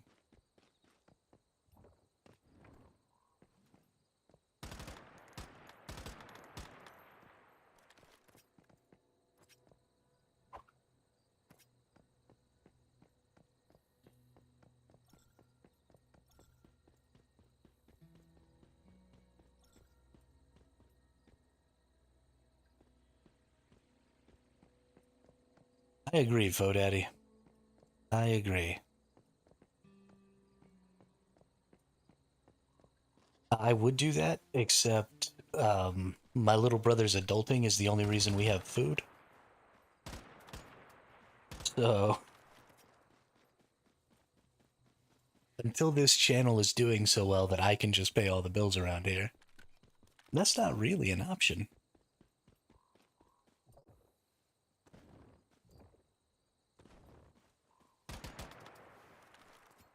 One of these days, that is exactly what I'll tell him, though. That is the whole goal, to make it so that any time my brothers spend outside is time that they spent voluntarily doing things that they want.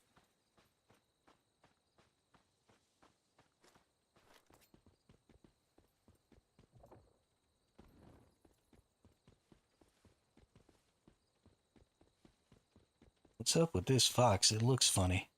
I feel like I need to capture this fox. Like, it must have...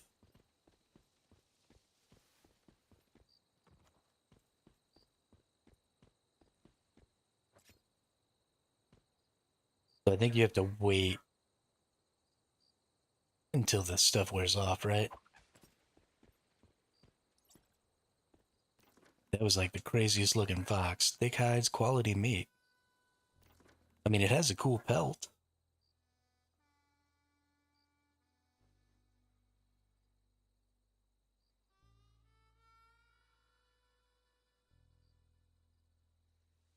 I don't want to keep it anyway, but I'm not going to, because it doesn't have anything I need.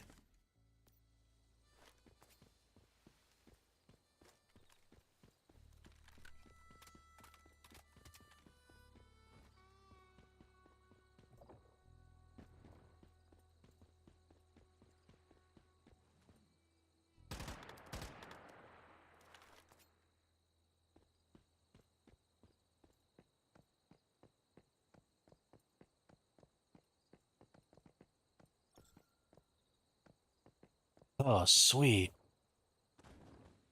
A pizza party? That totally makes up for getting underpaid the rest of the time.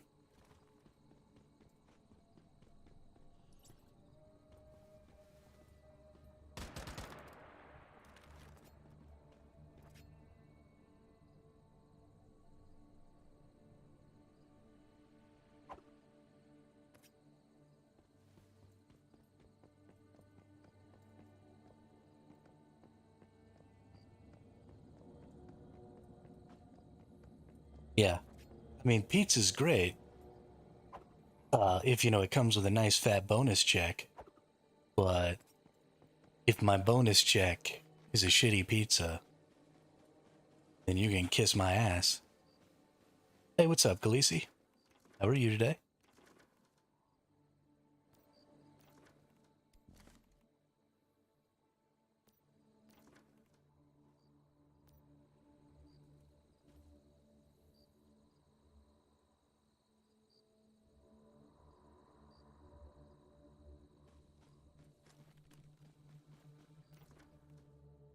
Look at all these folks we got in here.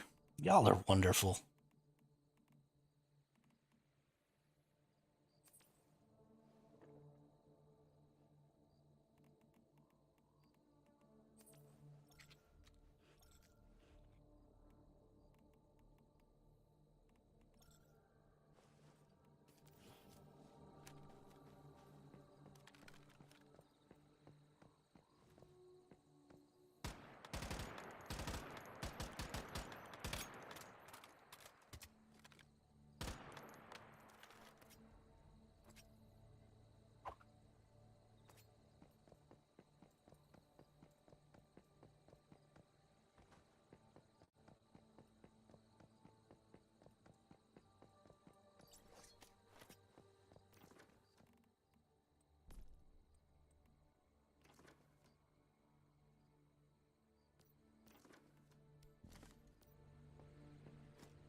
Yes. Yes, I am muted again. Drop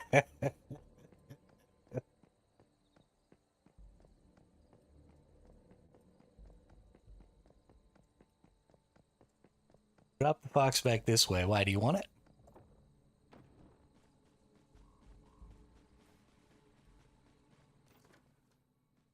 It was like right here, actually, I think. Or right here. Yeah, I bet you I can find it.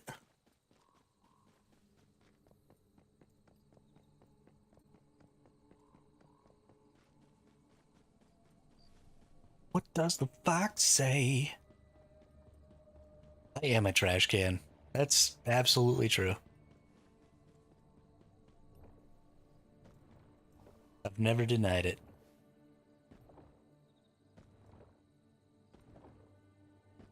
It is.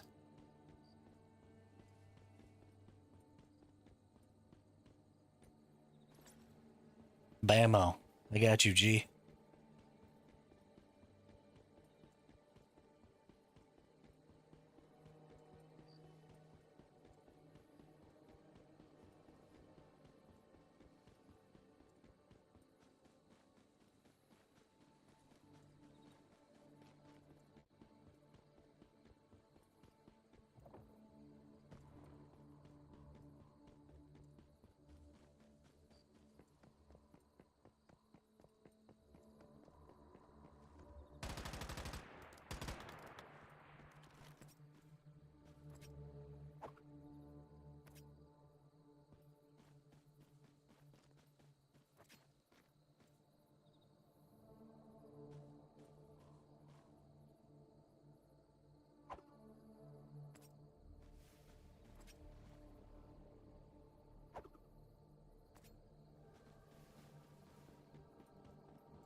I'm not muted again. I'm just not talking right this very moment.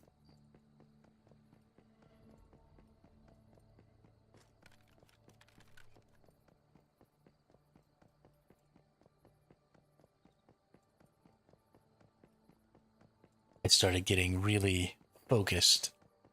I'll always take any rare skin animals. Foxes especially hard to find. All right. Yeah, I got you, dude. Got you. All day, all day. Yeah, talk to you later, Fo Daddy. Thanks for coming and chatting me up. I appreciate it.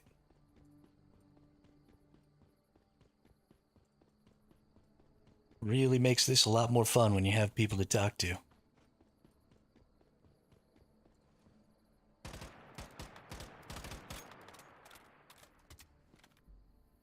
Oh, it's a wolf, not a goat. Whoops.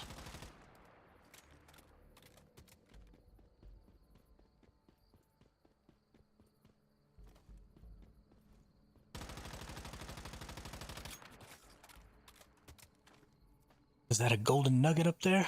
That is a golden nugget up there. Let's go get that golden nugget.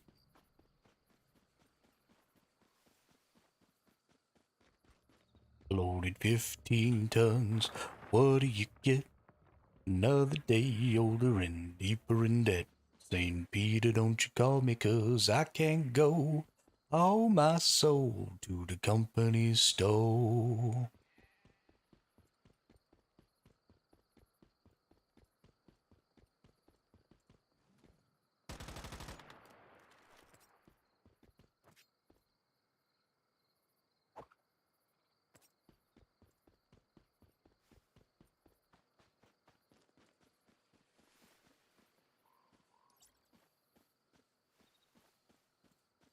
Mm-hmm.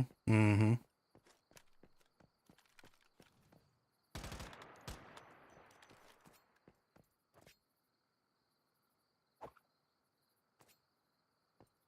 Yeah, I definitely don't quite have the voice for it, but it's fine. I'm gonna sing it anyway.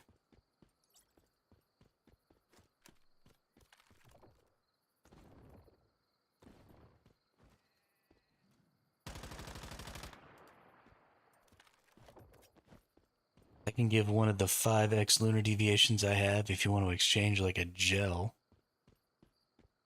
I have almost all of those.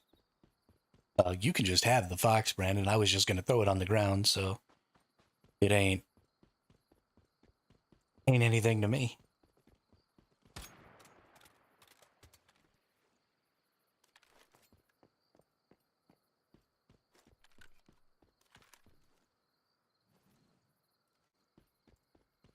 Ain't nothing.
Somebody say you're proud of me.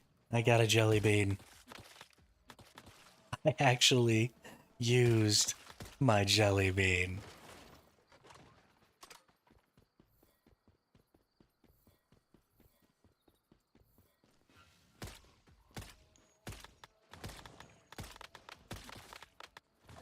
You have no idea how good I feel about myself right this very moment.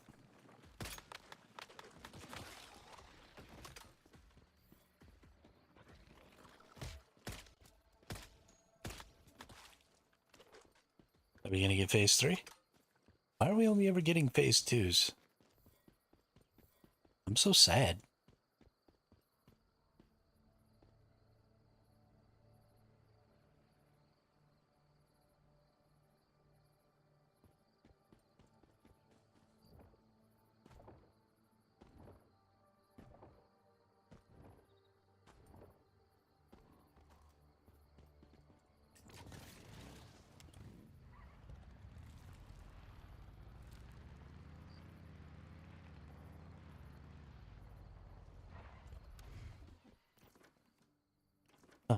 Oh goodness. We have... That's the cool colored one. Ooh, desert fox skin. Nice. That's the tier 2 rock wall. That's the tier 2 mountain. Tier 1 high yield. Tier 1 thick hide. Golden sheep. You guys better get ready. In the US, you're going to have a massive storm because Hermit uses the...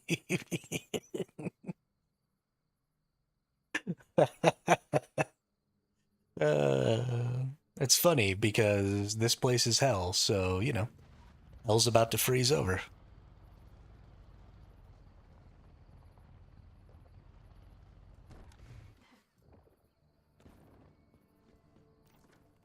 I finally freaking got it. Oh my goodness. Finally, after 10,000 years, I'm free.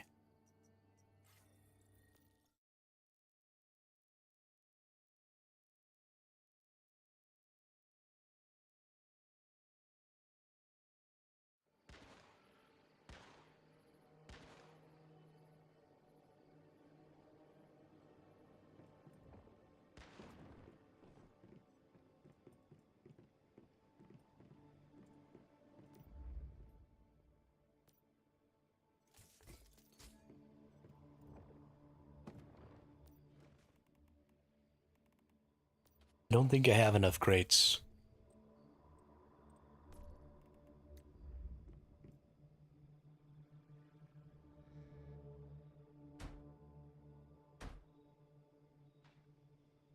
Need more crate.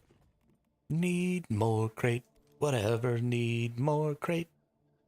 Need more crate. Brandon, are you in the same map as me, or is this something we need to do in Eternal Land? Like, some other time.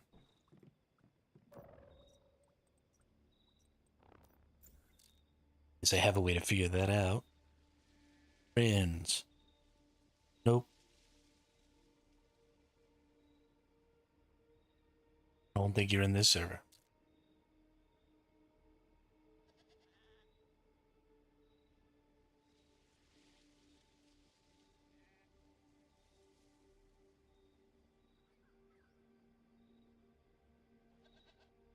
I'm friends with a person named Kraken Skulls.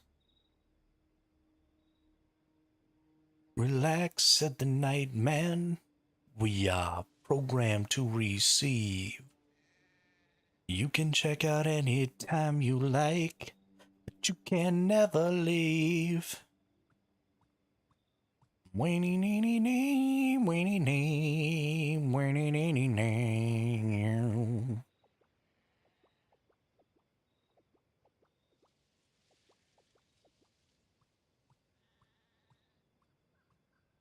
Ain't nobody dope as me.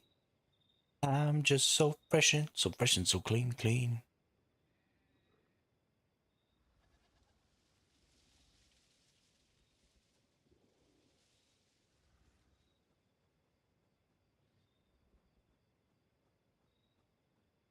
In World 1 near Theta Teleport. Oh, you are in this one.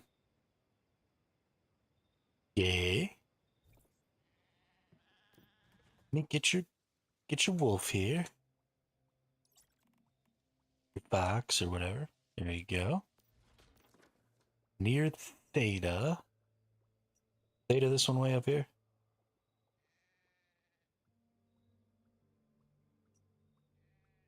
It is. I'm coming. I'm coming. Chugga, chugga, chugga, chugga, chugga.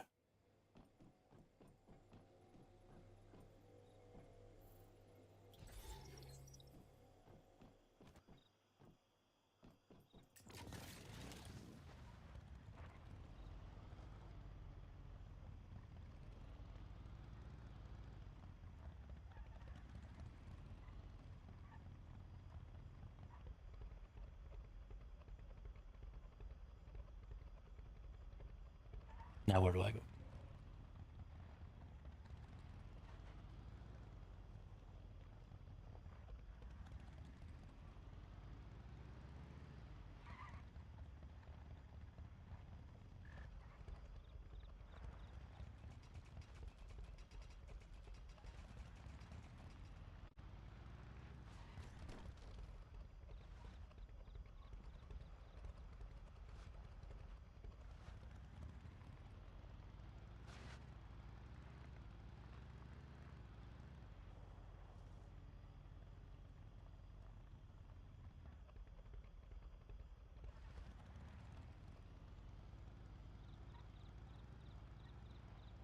Ring around the rosy, pocket full of posy. Ashes, ashes.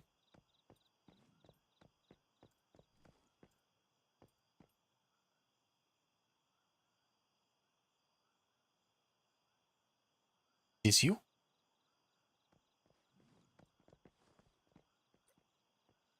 Oh, nice. It is you. Fox. Thanks, boo. Now I got a lunar jelly bean. Lunar jelly bean. So, so good.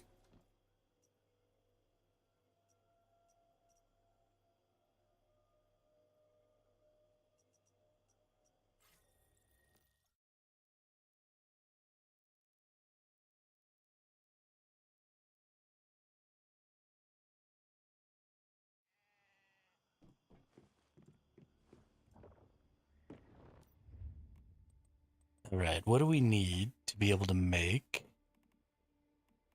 even more tranquilizers? Looks like steel is primarily our sticking point. Let's go get some more fothermuckin' steel.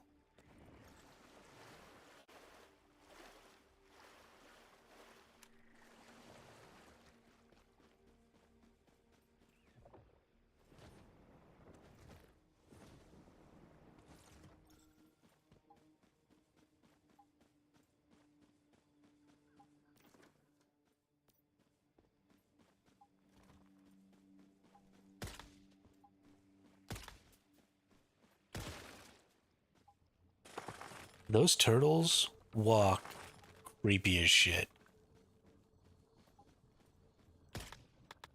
I don't like it. I'm gonna have nightmares.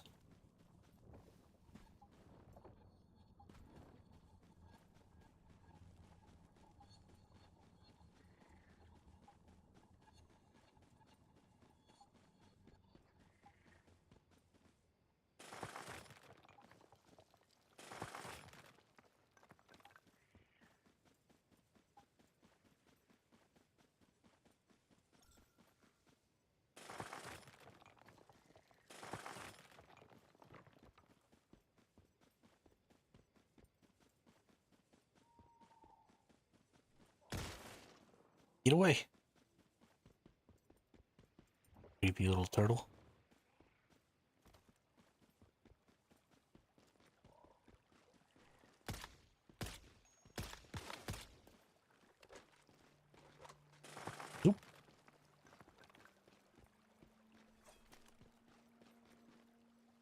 Zoop.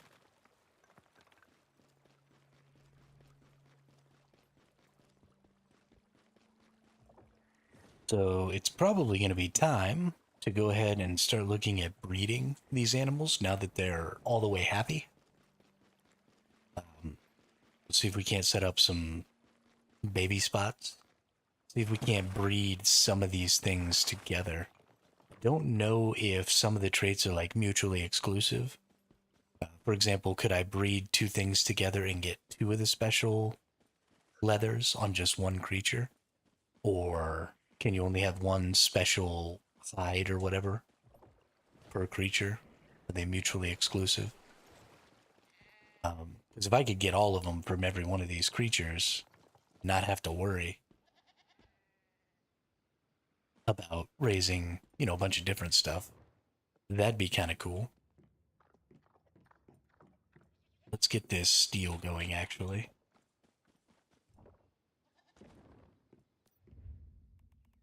Craft me some steel ignats. There you go. 300 and something.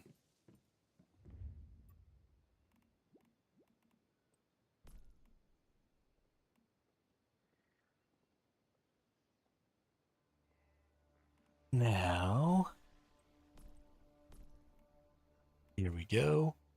A youngling hut.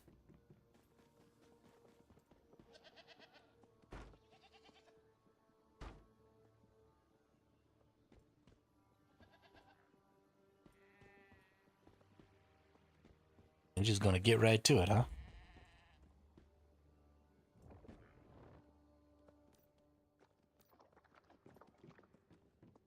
Why don't you go outside? We got one daddy goat, bunch of mommy goats.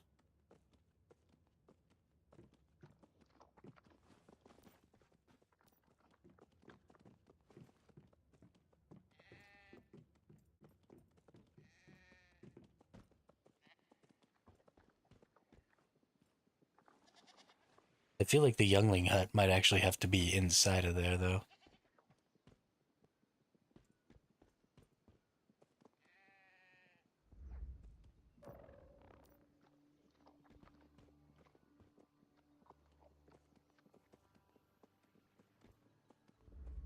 It looks like they're trying to get to it.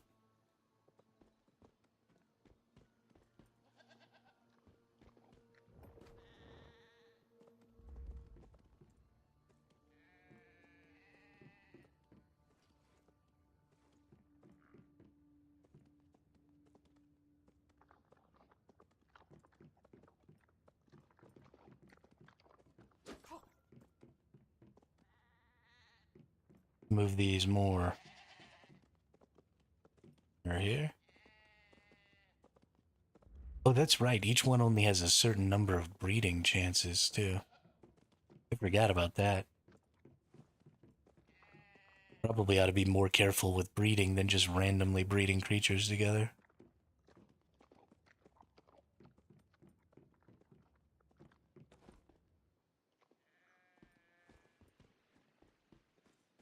Hmm.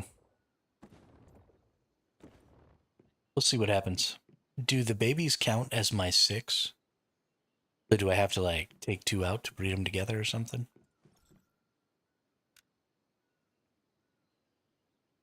A deep sleep? I don't want to fall into a deep sleep. Just a light nap.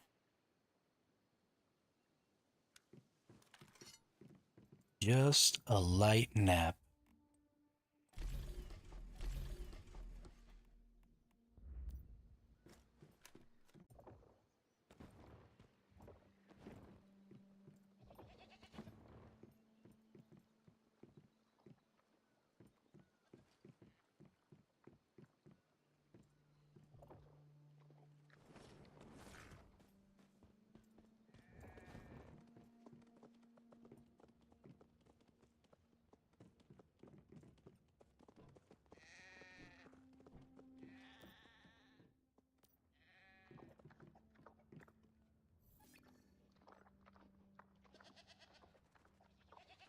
Nice.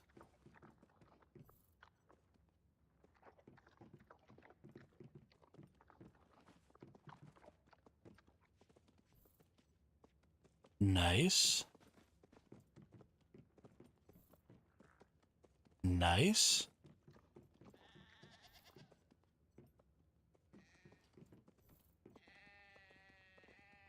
Cool, cool. Collected some stuffs.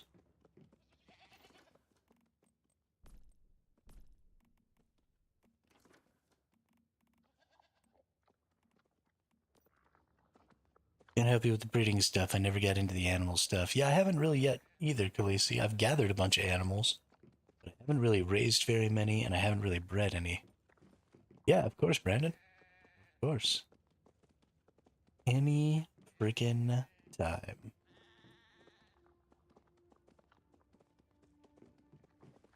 Okay, let's recall this one to backpack. And that'll free up a spot, right? Now I got 1, 2, 3, 4, 5. So now maybe I'll get a baby?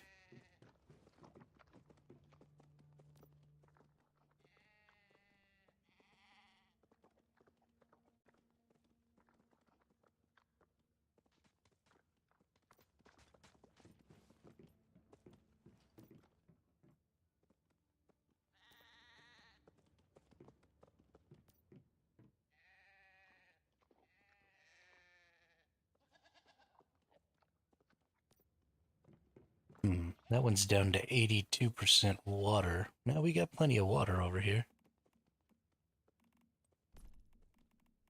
Probably ought to go ahead and put my honeysuckles in here, though.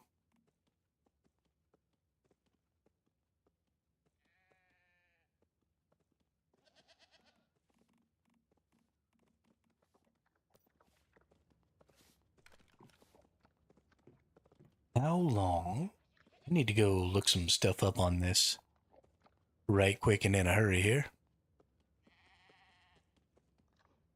Let's see. Once human breeding.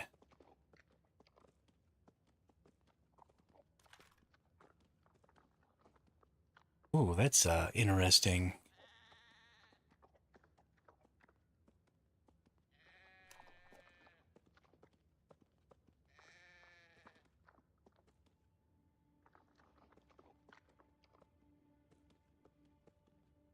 Hmm.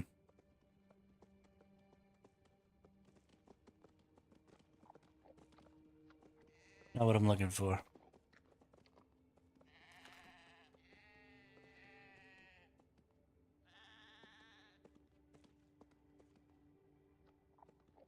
Nope, that's too annoying. I have a lot of animals, but I've not even tamed them except for my 2 kitty cats. Yeah. Yeah, I'm in the same boat.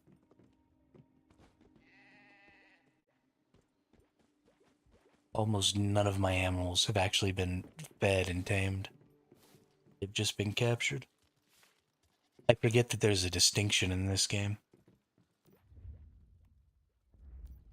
We've got quite a few chipsets here. So let's go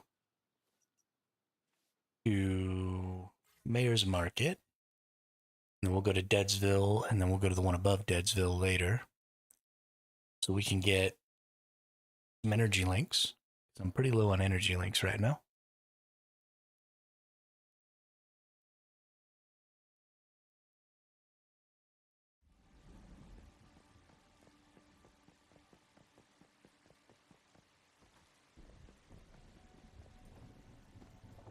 When the foeman bears his steel, tarantara, tarantara, we uncomfortable feel, tarantara.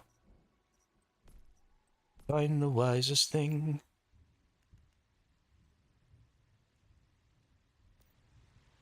Tarantara, tarantara, is to slap our chests and sing. Tarantara, oh, when threatened with the mutes.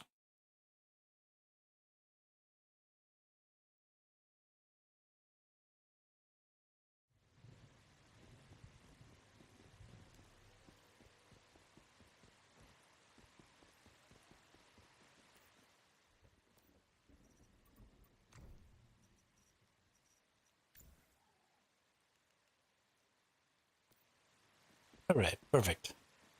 Need them at 80% tame to start breeding. Yeah, so I've had that far at least. I think it's probably just going to take a little bit of time.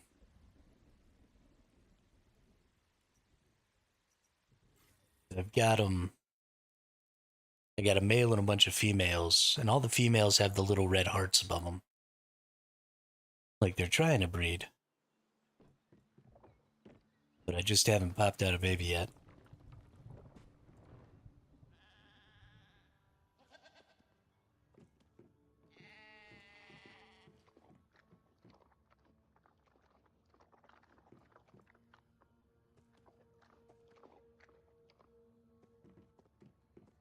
But it feels like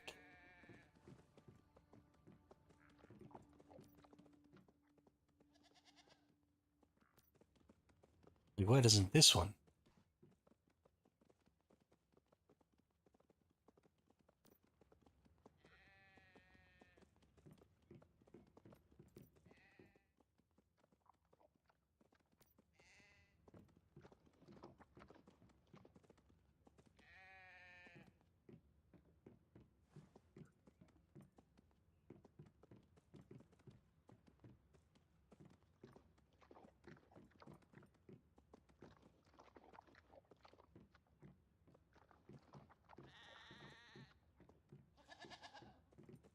Do I need one pen per youngling? Oh, holy crap. They're just in the pens. I thought that you would, like, physically be able to see them. But the breeding is done. Okay. Okay, I get it.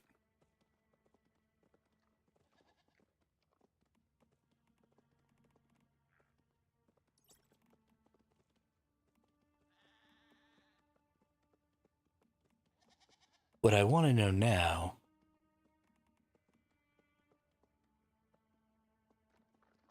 in that case, I can have this one out.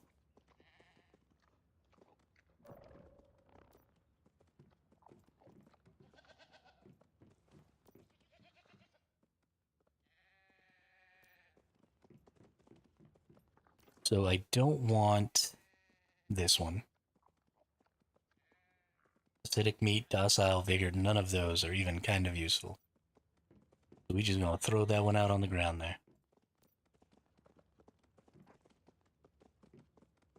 So it does look like maybe the one male has like a timer before it can breed. So you can't just get one male breeding with a bunch of females, it doesn't seem like.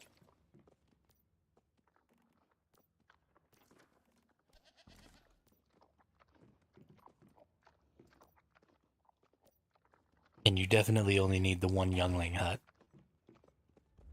That's fine.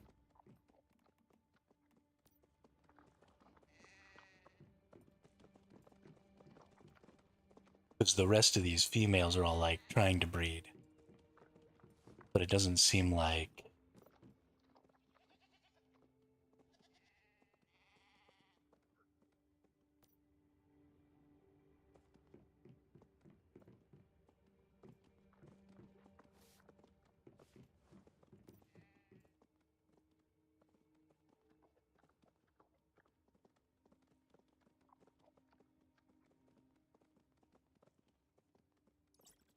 Okay, well, maybe we'll try and recall that one. Actually, let's just recall all these.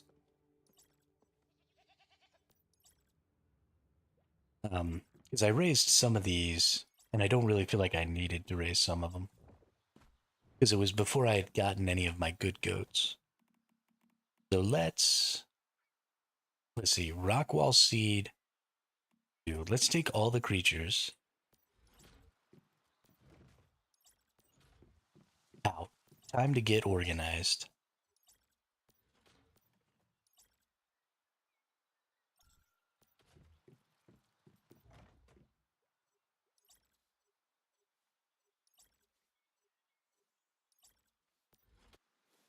Time to get organized.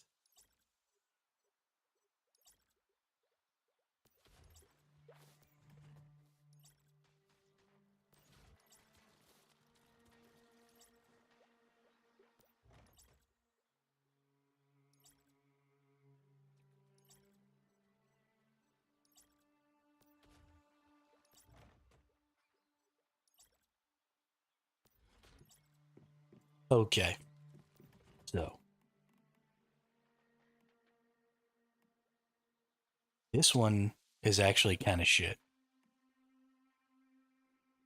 This one is also kind of shit. But this one has mountain seed too. So we want this ram to breed. We've got Rockwall seed too. So we want that ram to breed.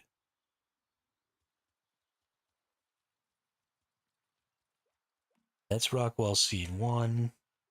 That's thick hides. So we want thick hides too. Keeping the lunar oracle. Keeping the golden. Medium chance that food byproducts obtained will be rare. So that means my ewes will potentially give me legendary milk. So we want that one. This one has the thick hides too, but because it only has the thick hides too, we might keep this one to breed. Hang on. Um,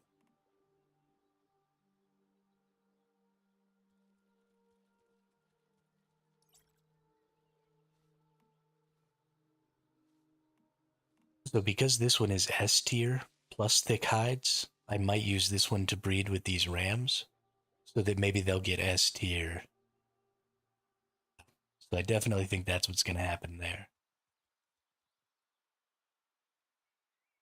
And then we've got a rock wall too, also to go with these.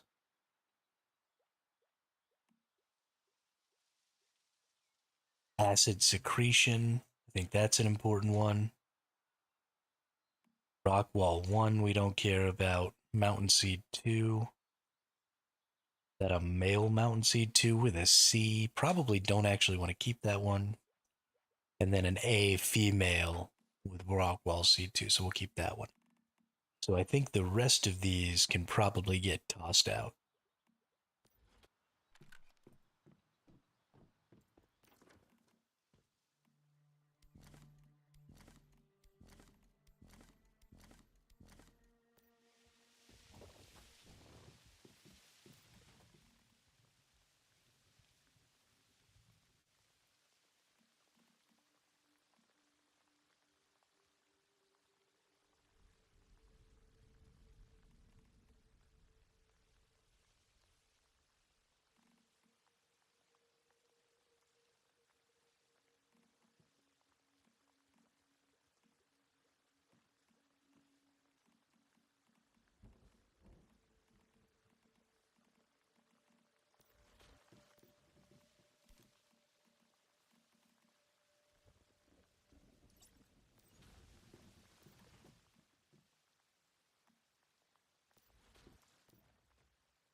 Yeah, that's true. That's true. I'm not too worried about that. Something I do need to check on those. I need to make sure I kept my lunar.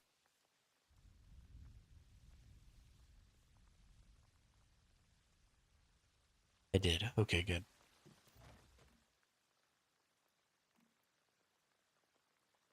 You don't get a ton of resources from them, and I don't. All right, acidic meat to floating ice seed. That's definitely a keeper. It's a male bear. Snowfield seed 1 on an S tier might be good. And then cave seed 1, meaty 1. So these are going to go in the maybe pile too.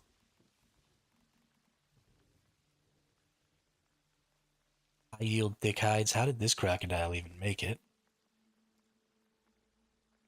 Each seed premium output. That's a definite keeper. Coastal acidic, that's a maybe. Premium output, I'll probably dump that one. I don't think I need just the premium output. Beach seed 2 is a definite. Beach seed 2 acidic meat is a definite. And in fact, we'll probably get rid of this C tier for that one. So these three are definites. Whoops.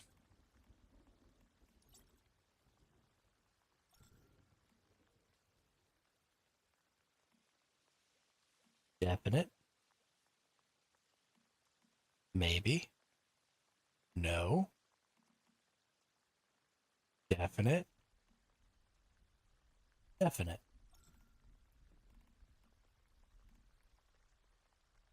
No, this one was a no because I have the beach seed. So no. No. Maybe. No, no, no. Okay. That grade A is a maybe.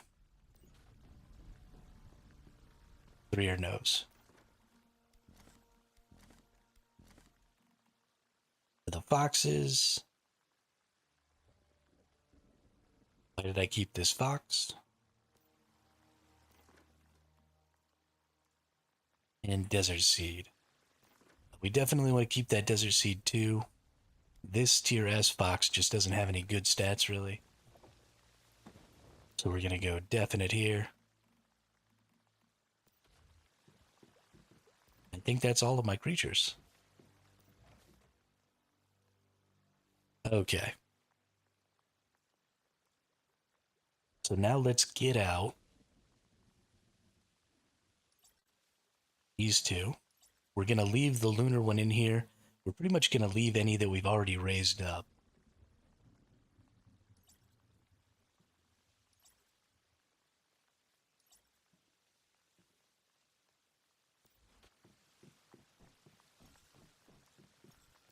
I'm pretty sure I did.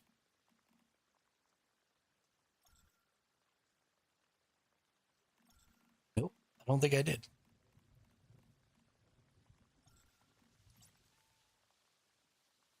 Wow, okay. Well, that's annoying.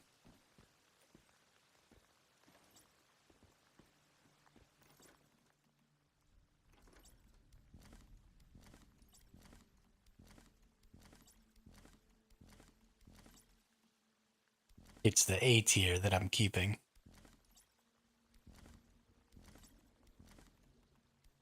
Thanks for that, Brandon. Really saved my butt there.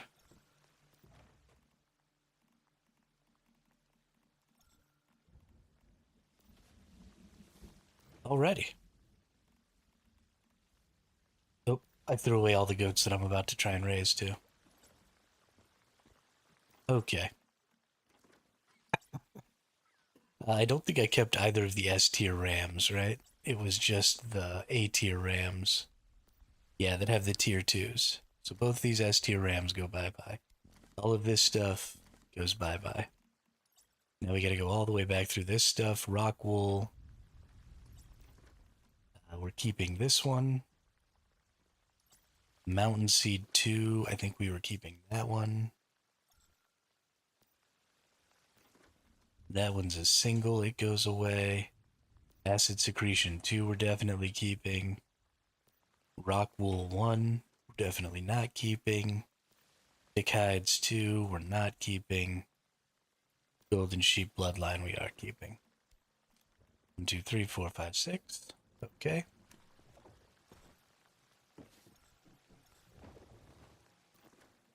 I guess another thing we could know. Okay. That's perfect. So let's go raise these 6 creatures up. Gonna take a few days, but that's fine.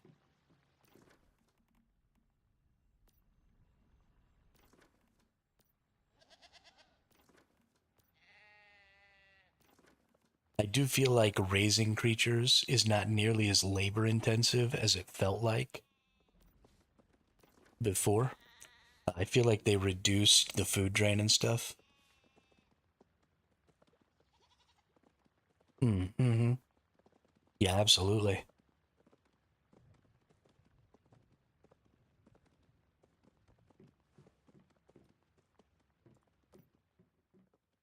So this is something I don't like. The fact that they obscure these because there's a way to unobscure what these stats are or these traits are. I kind of wish that they would just take away the fact that they show up as locked here and show up as locked in the inventory screen because it's kind of pointless and it just gets in the way of your ability to sort them effectively quickly. So I kind of wish they would just put it in there and then you could put like a locked or unlocked on it so that I could hover over it and then just put an unlock on it when it's unlocked.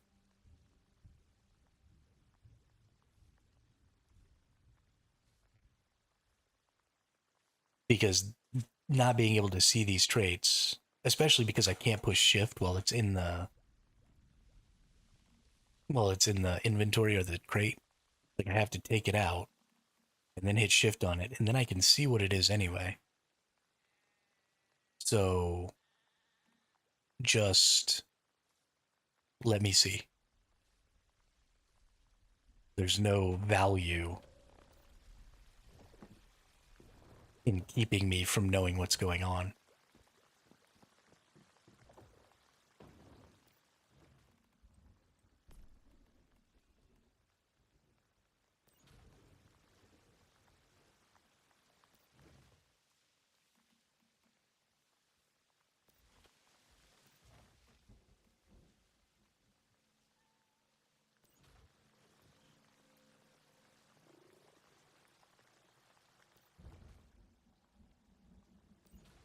All right, that's looking pretty nice. We've got three more or four more of these chipsets. So let's go ahead and fill up a chipset here. Get another 48K energy links.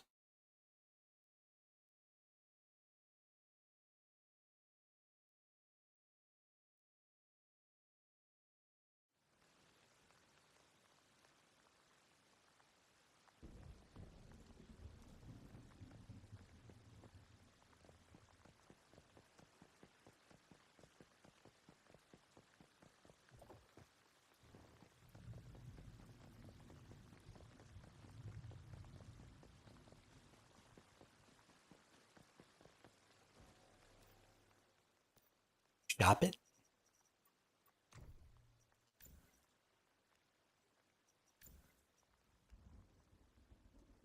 Perfect.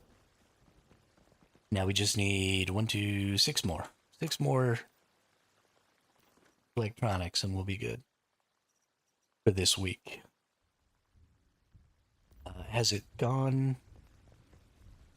Can I get my new commissions yet? Nope.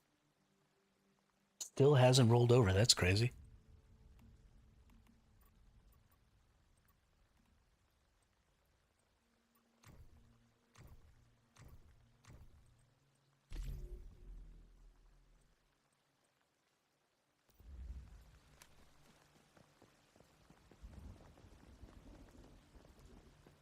Okay. Got a couple more hours here in game time before the next lunar event thing happens.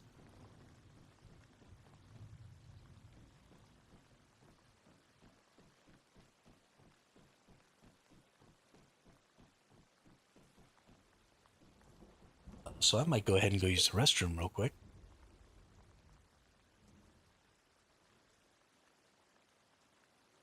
Then we'll come back. We'll do another lunar event. You need to do week two commissions before you can do week three. I could have sworn I did week two commissions. Did I never do the week two commissions? Oh my god. I never did the week two. Okay.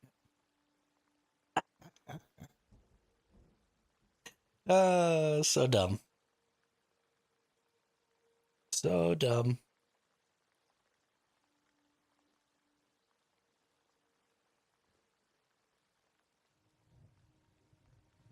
Craft 300 ammo. Here's the camera. Okay. Whoopsie.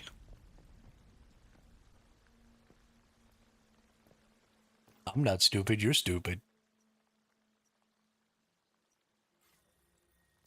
Alright, I'll be back in just a second. I gotta go take a leak.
Alrighty then.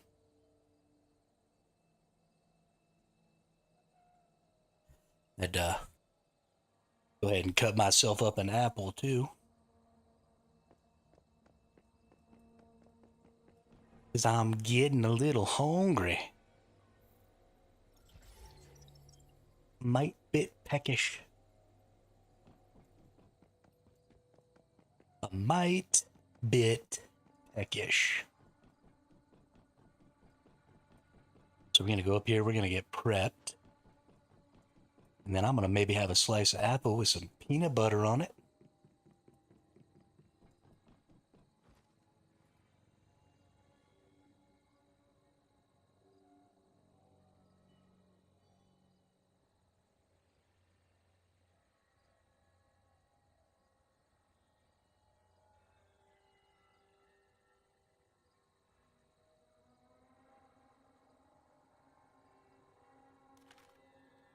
We may have discussed this at one point or another, but a lot of times peanut butter gives me really bad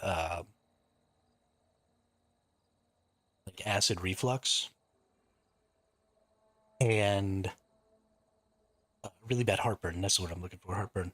Um, And something I noticed years ago was that if I eat an apple, it goes away. And so I've always just eaten peanut butter with apples a lot. And it wasn't until years later when I mentioned something like that to one of my friends, they actually went and fact checked it. Apparently, there's an enzyme in apples or something like that that helps you digest peanut butter, or there's something about apples that helps you digest one of the enzymes in peanut butter or something that helps mitigate that. So if you don't eat peanut butter because it gives you really bad heartburn, try it with an apple. You might find that that stops happening.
All right.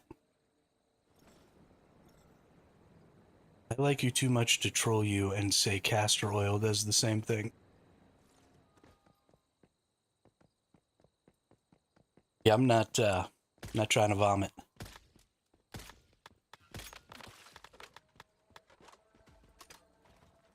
The other word for castor oil is ipecac, right?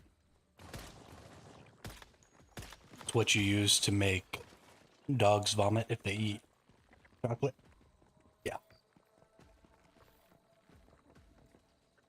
Yeah, you would have tried and failed to troll me.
Totally had some health benefits, but my one experience with it negated any openness to that. Yeah.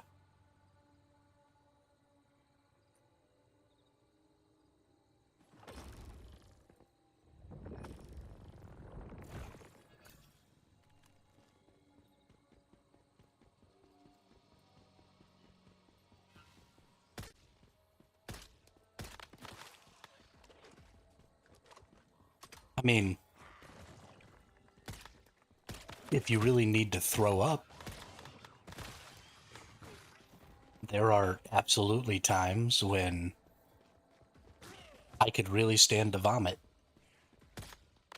and that would probably be good for me.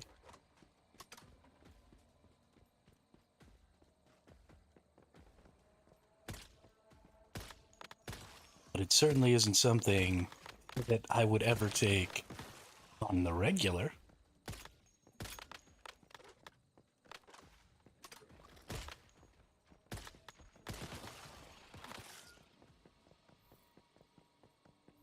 Honestly, I would probably prefer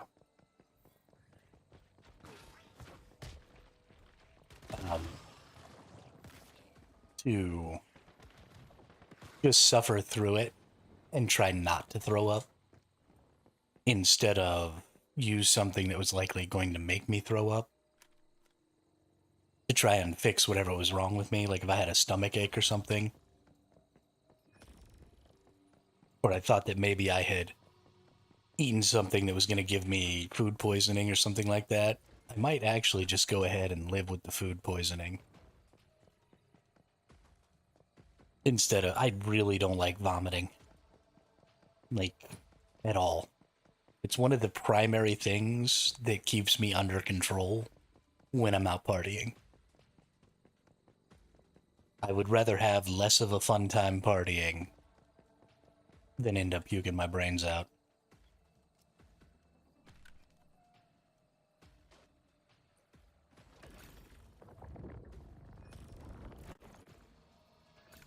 Ooh, a pyro dino.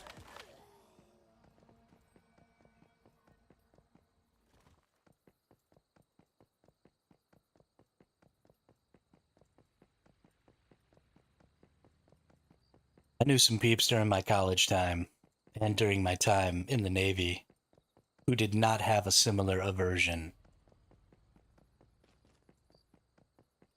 They gave zero fucks. It was a sight to behold.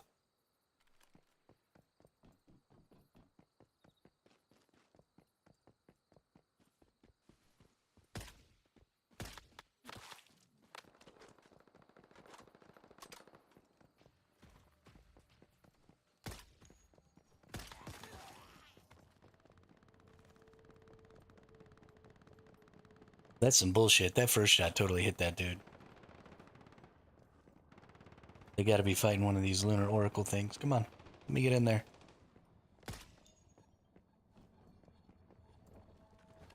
Damn.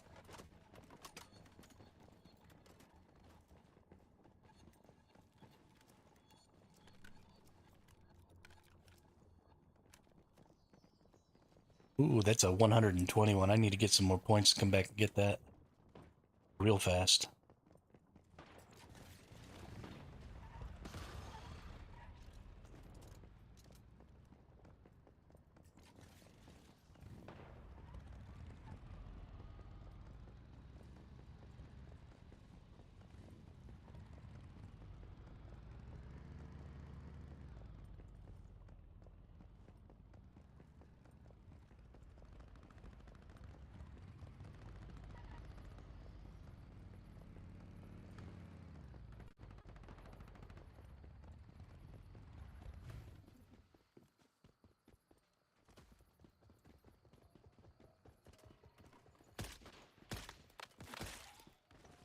Yeah, I need some elite mobs.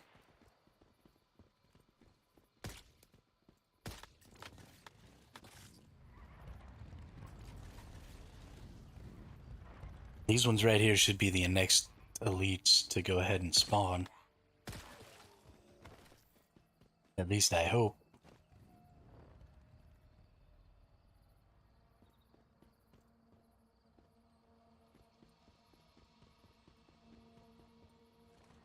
Because I really want to get this other 120.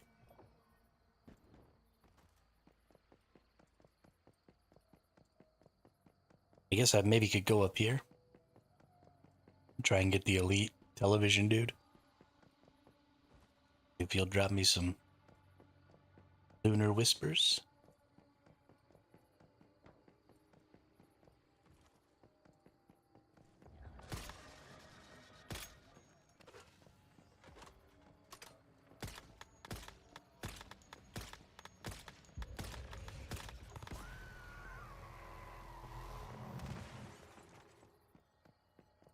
Hey, got 120 now. Nice. He gave me way more than he normally does. Normally they only give like 26 or so. But they gave me 32. Which was huge because 26 wouldn't have been enough. Oh no. Oh no.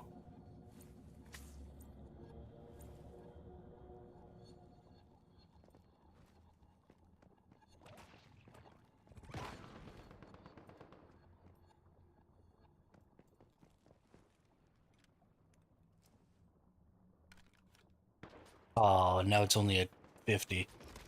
That sucks. Oh, is there another one? Oh, there's two of these over here. That sucks. I'm gonna hang out over here until that big group comes back this way.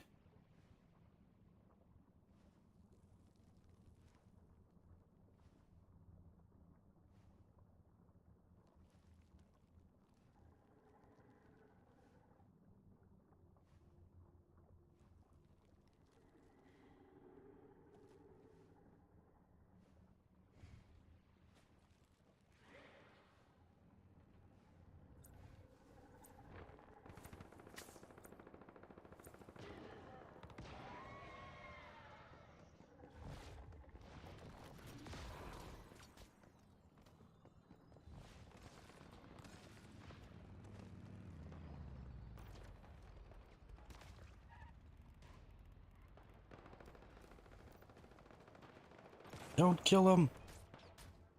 No, don't kill him without me. You people suck.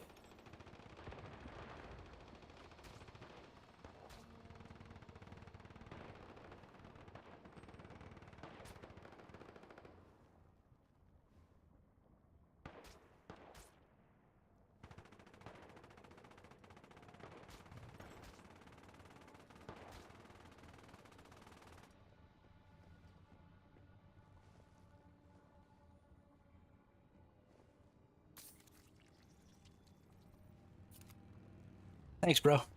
Appreciate it.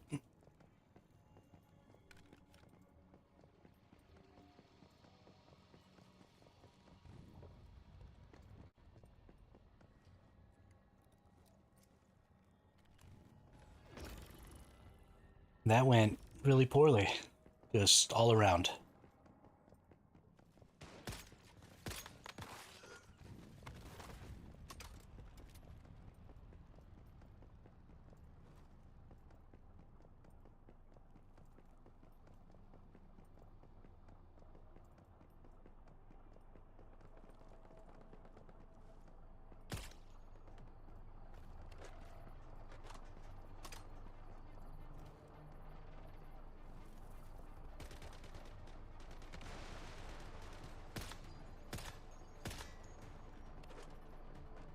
Oh yeah, I'm gonna rock whoever this person is. Come back over here, dude.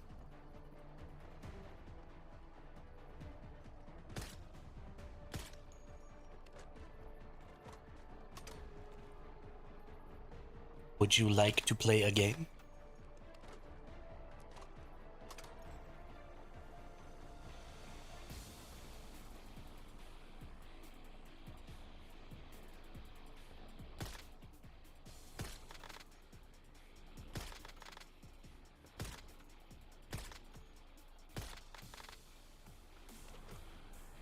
Got him. Pretty sure they didn't realize that they were inside of the event, but, well, I don't care.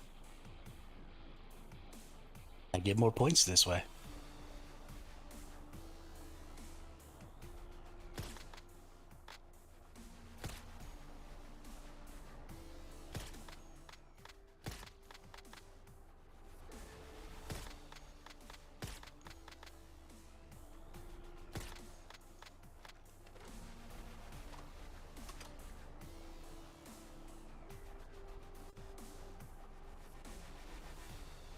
Okay, that's probably just a little bit mean. I probably shouldn't do that.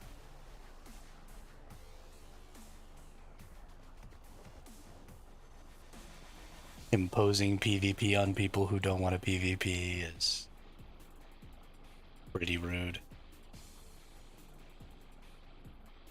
I won't do it anymore.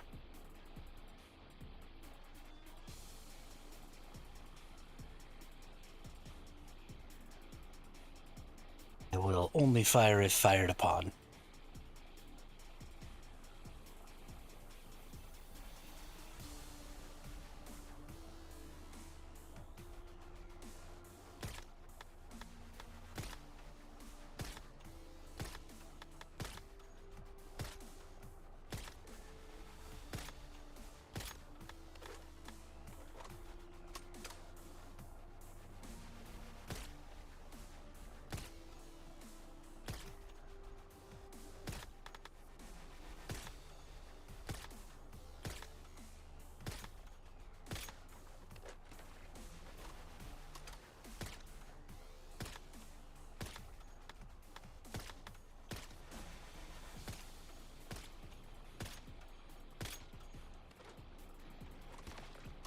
Oh.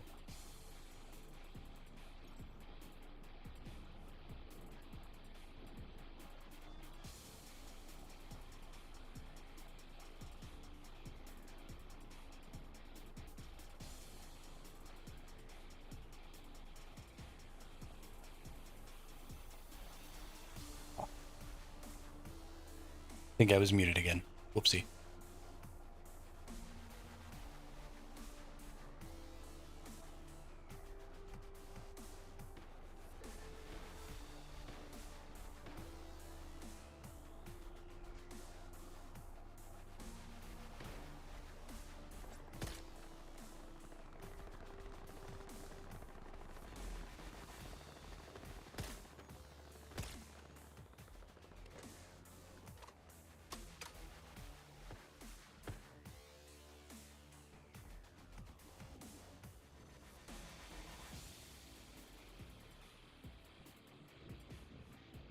Oh, I think I got some contenders here.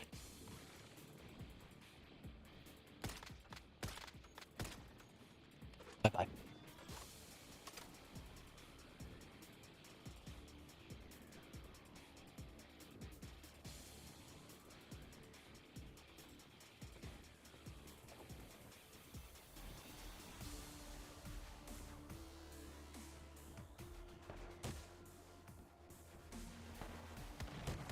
Ooh. Oh, bloody got me good.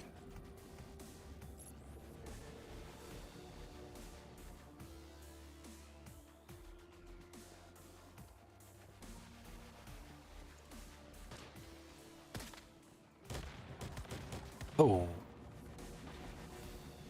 I feel like I was behind.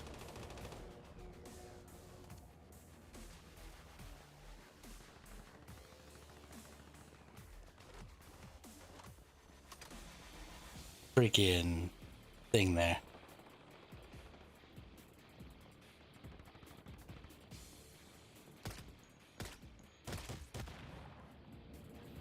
Fucking Jaws, dude. Fucking Jaws.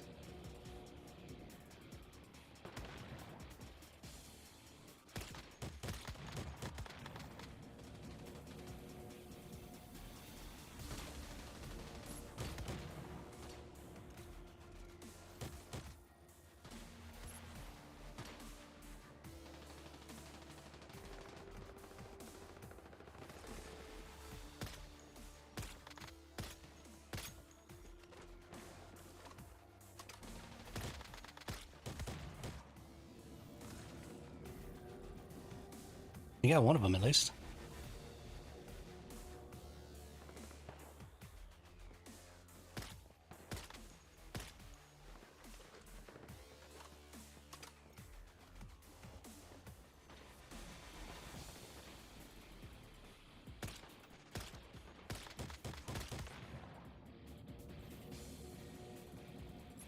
I saved my little jelly buddy over there.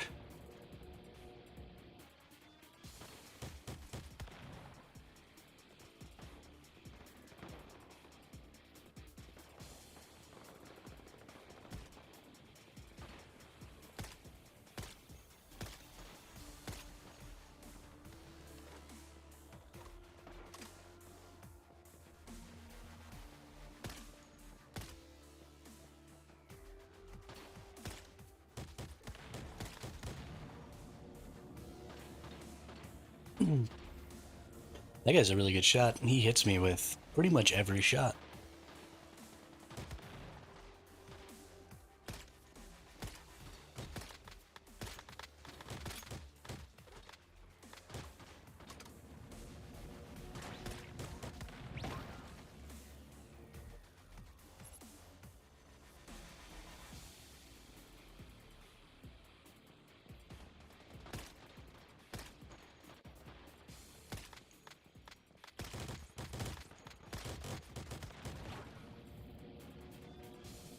There's one of those enemy things over there now. It just sprayed me down.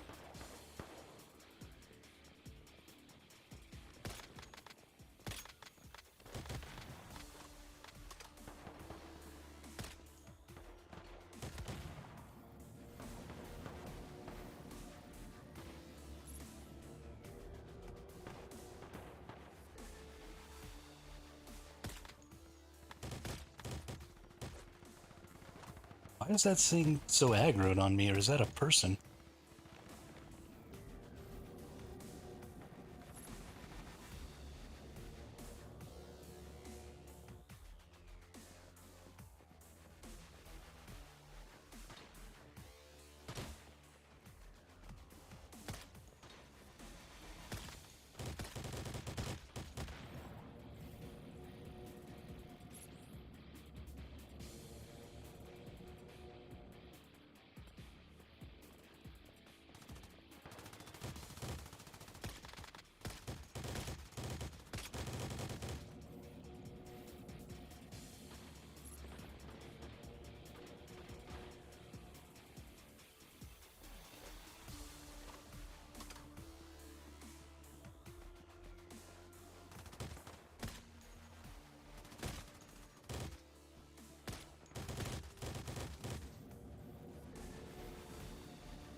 I'm having a really hard time actually hitting these people.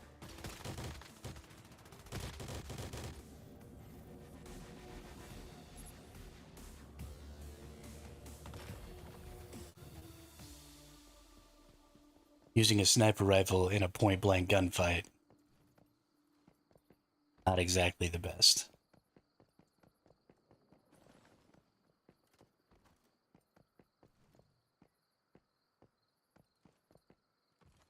Still a good time, though.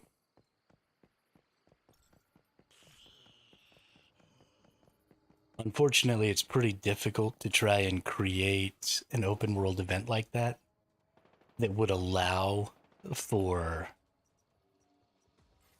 any other type of gameplay than just upfront battles like that.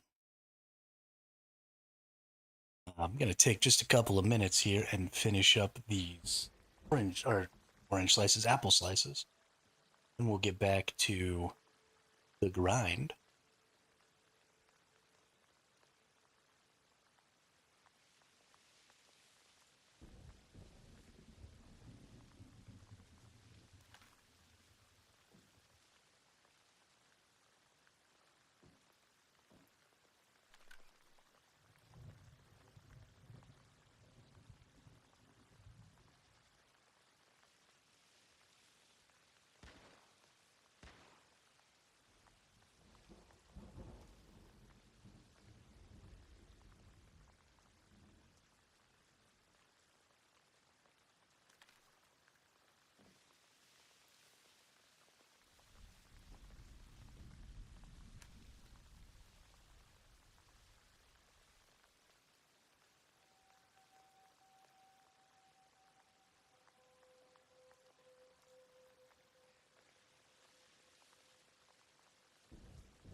Made a great vehicle challenge in Eternaland. Been racking my brain to think up other similar things. Yeah, there's only so much you can do with the vehicles in their current state. Um,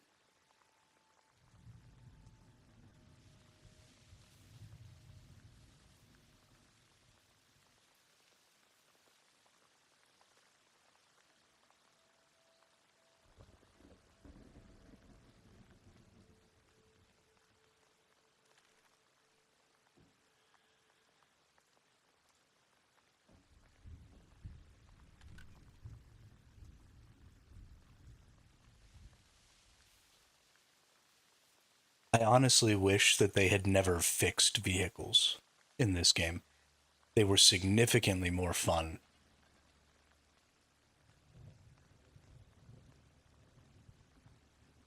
Oh, I didn't realize you were in there, Brandon. How'd you do?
You might, Drat, be able to do a corkscrew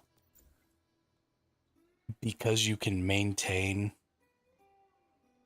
So you can't really maintain your velocity going straight up, but you can maintain quite a bit of velocity going forward. So it may be possible to corkscrew forward. Um,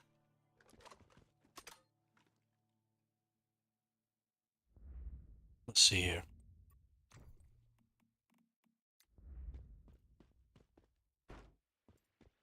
Did all right. I started the game doing PvP. I'm used to it a bit.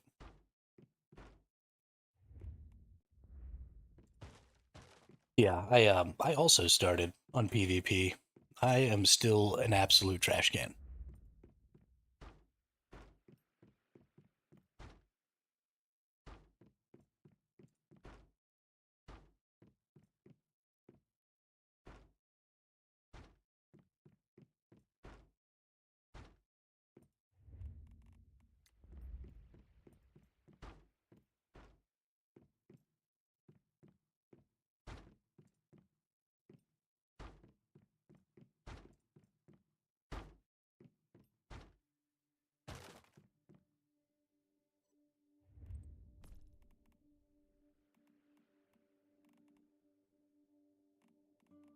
So what I'm thinking is something super duper simple, like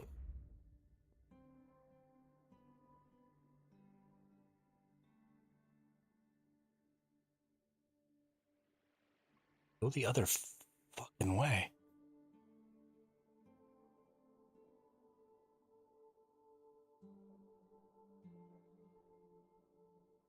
Did they make it so that you can't attach these like this anymore?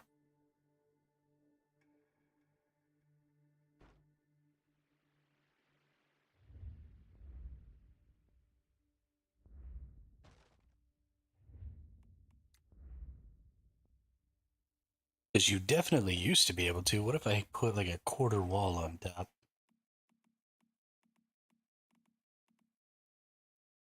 No supports necessary in my Eternal End. have that shit turned off.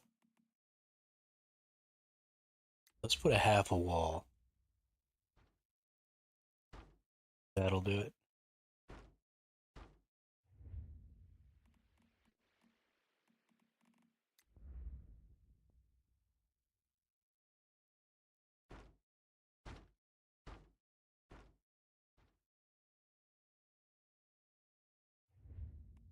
All right.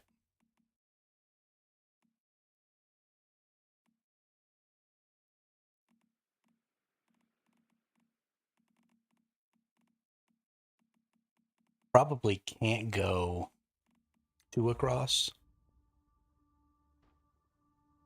but we're going to start with two across and then we'll shrink it to one across if we need to.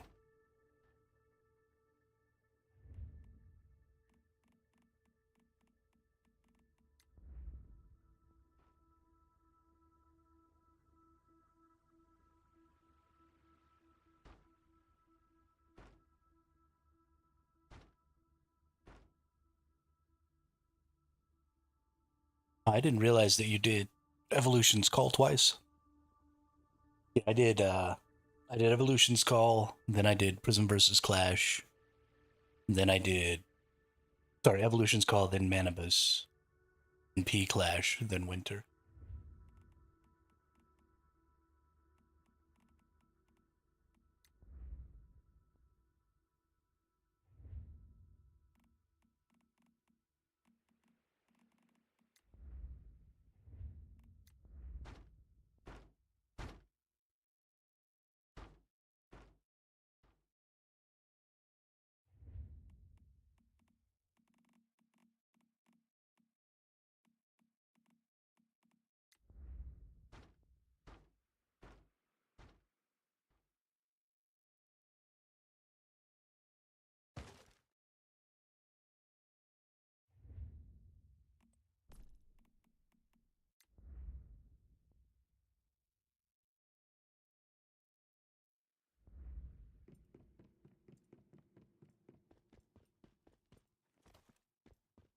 All right, so we'll get started with that.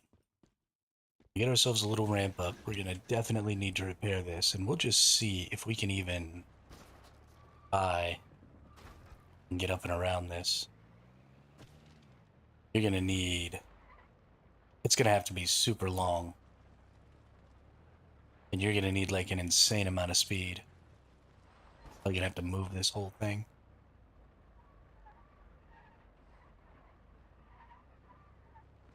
And I don't think you're going to be able to have...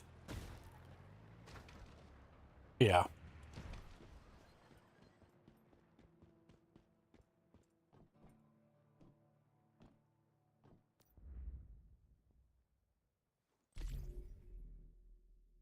And silver next time because leaders messed up their tactic. Otherwise, it would have been 2 gold trophies. I didn't even join a warband during Evolution's Call.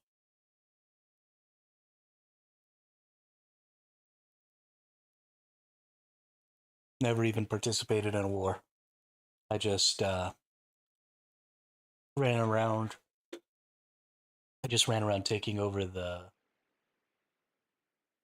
engagement zones and then fighting in the engagement zones, which was fun. Had a good time, but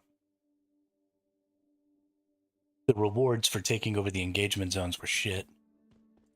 So there just wasn't a ton of point in doing it.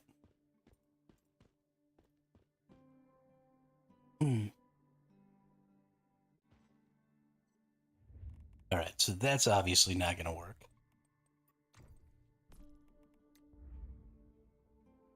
Let's put more of these down. Gain speed this way.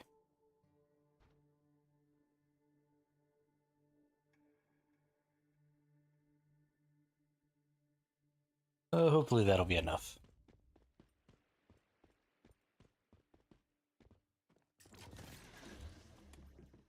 That's a pretty good deal, though, Brandon. Those are some good numbers. Oh yeah, I saved you the headache of the lag fest. Wars landed. Yeah, I mean that's true. I wonder if they're any better now. I know they've done some work on making the lag better on Prime Wars. I wonder if that is translated into better lag on the other. So I don't think you're going to want to go around 2. I think you're only going to want to go around 1.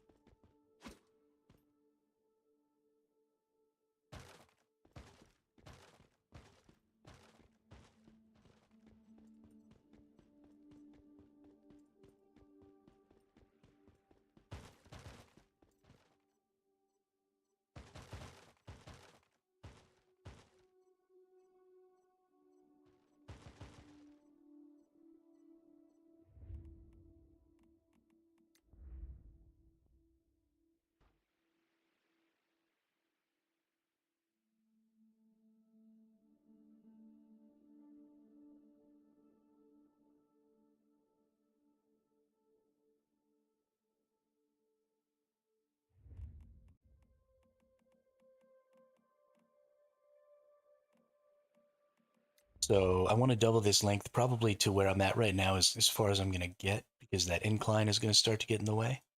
But I think I should be able to get at least one loop-to-loop out of it. And then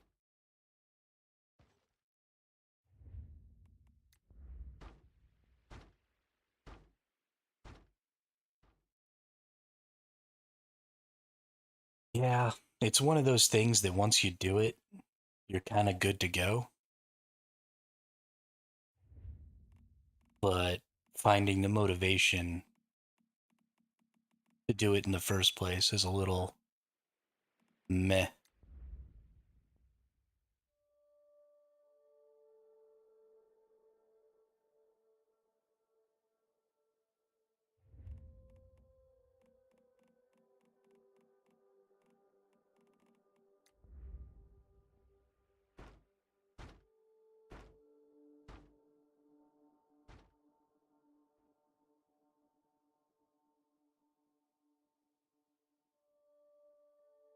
I already got a hard mode Prime War done, so I'm good there.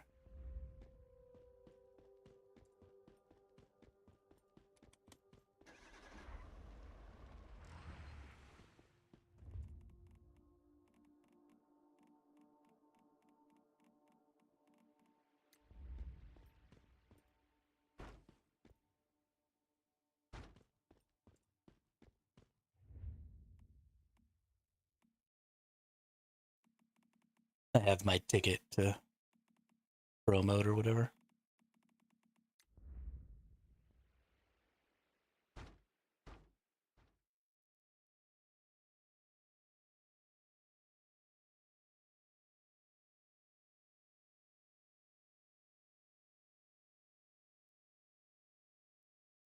Give me more space. Here. I mean, I'm just trying to get a proof of concept.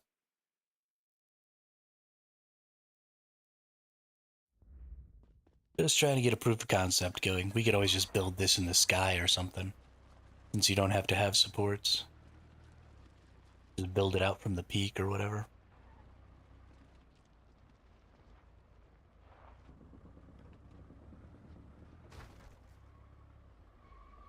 Hmm. Listen here, you poopy pants.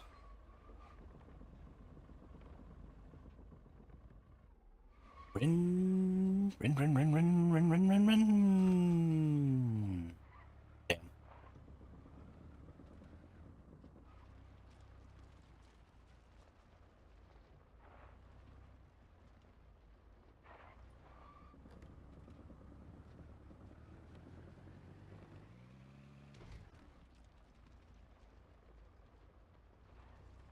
Well, that was cool.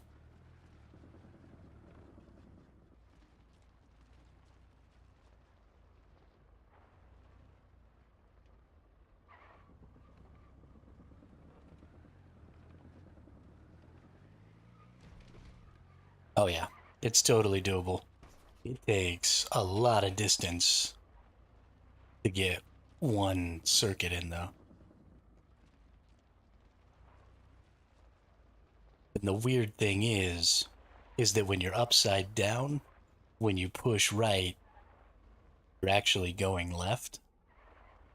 And so you just kind of have to constantly be pushing the same direction, right? Just tapping it like you did going up. But now you're doing the same thing as you're going around. But when you were going up, you were constantly kind of shifting with your vehicle. And so you stayed oriented the right way so that you could just keep hitting the same direction to turn the same direction. And then on this one, also, you're not counter steering, you're steering in the direction that you want to twist. So when you were going up, you had to steer to go back vertical. In this one, you have to steer to not go vertical or to not go straight. So you're constantly turning with the loop.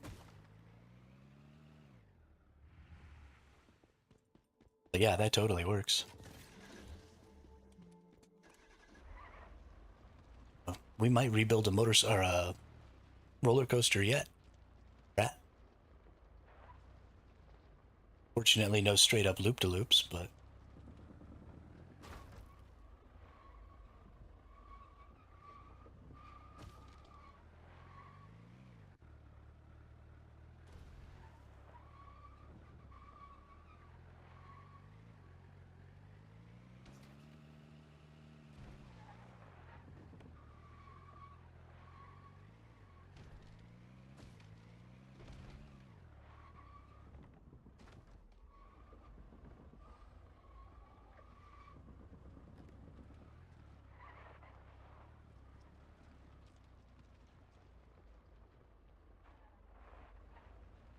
here he goes.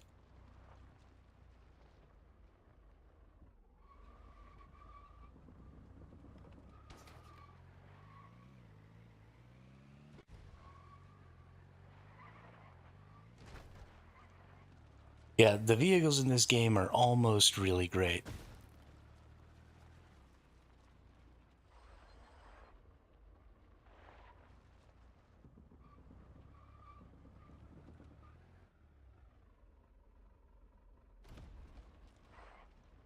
They uh, they just interact just a little too much with the ground below them. And those interactions cause them to not quite be as smooth as they could be when they're driving on built structures.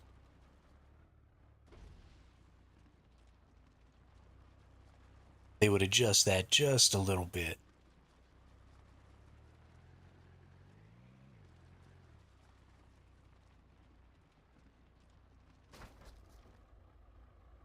Or slightly reduce.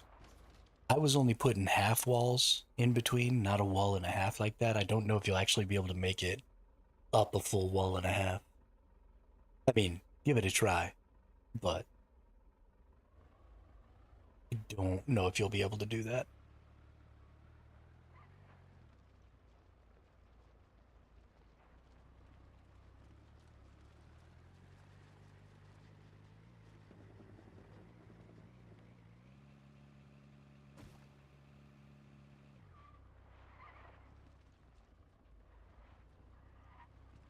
Yeah, you can get going through that with some freaking speed on you.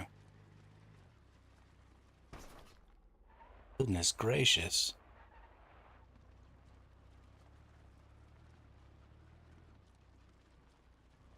Yeah, yeah, I don't think that's a bad idea.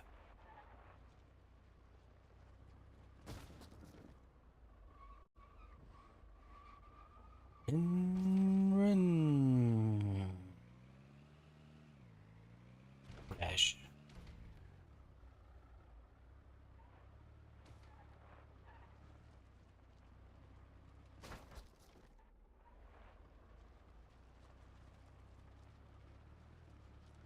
Let's go look around. Let's see what Drat's been doing over here.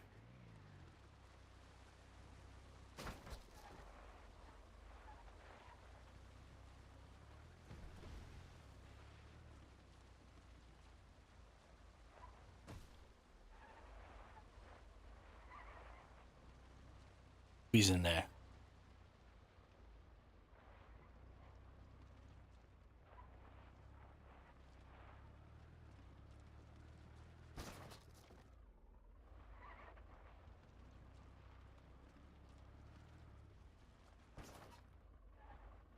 The hell did I hit? That rock was not there a second ago. The rendering on the Eternal Hands is so bad. Especially if you've actually built anything in them. Takes forever for stuff to render in.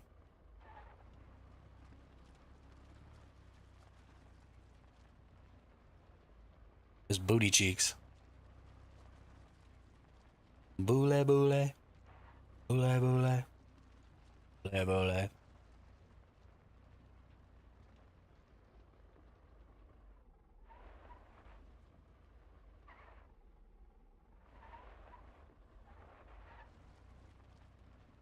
I wanna zoom. Mm.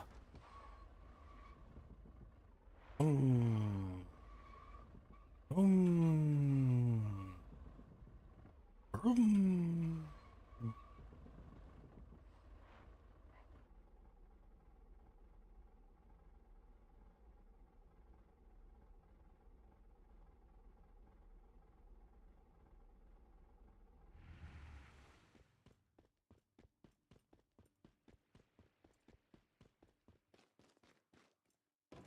That's the other thing I should check, actually make sure that I've got, yeah, I've got the best pieces. Okay. I go as fast as I can go, which is muy importante.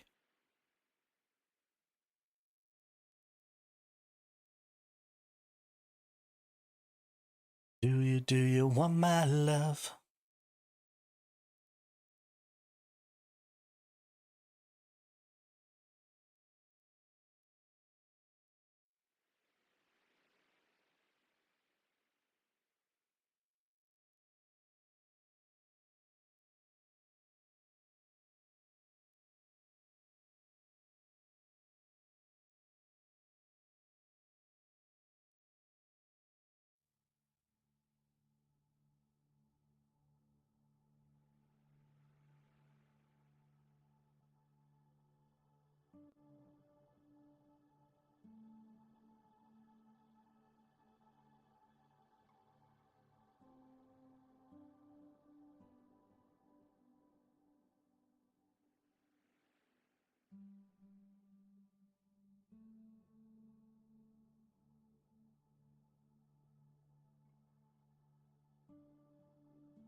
There's a big old, oh, you're trying to go up a step. That's interesting.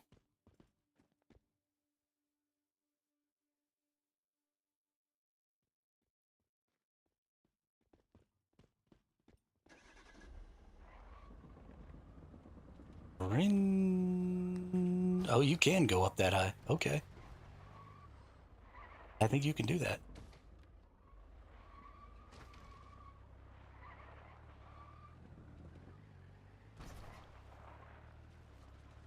Sorry, I didn't mean to crash into you.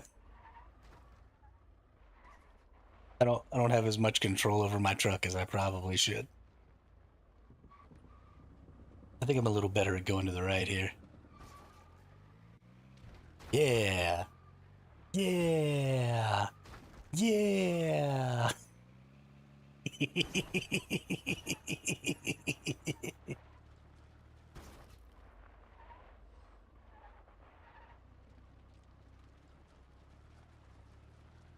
Yeah, so I think it's just all about how tight you want the circles.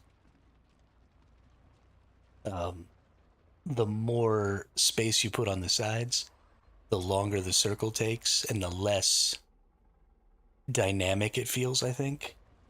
Um, it almost feels like you're going slower when you go up the side that has the longer area. And when I was going through this one over here that only had the half wall between, it felt like it was all happening a little faster because the circle just doesn't take as long, I guess. Especially with the extra speed that I feel like I can get on yours because it's a little longer.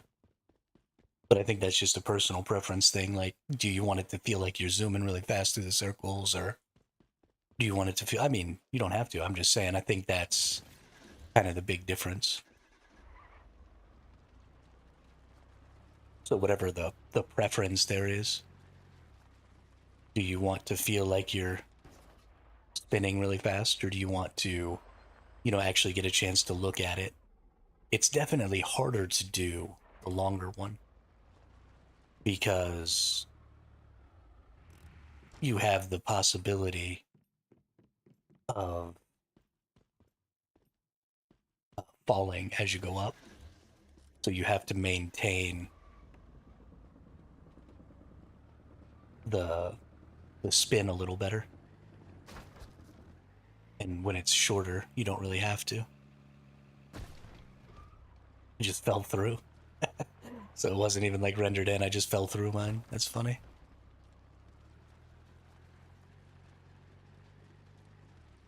It's freaking dope though. I can't believe you can do that.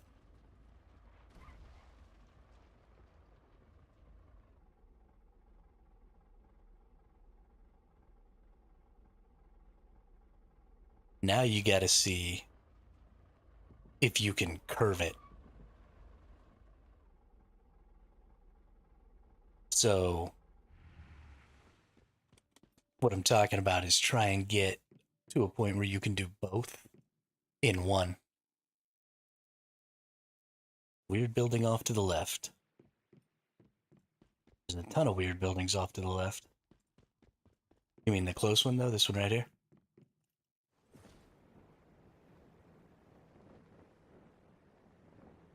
Oh, this is new, isn't it?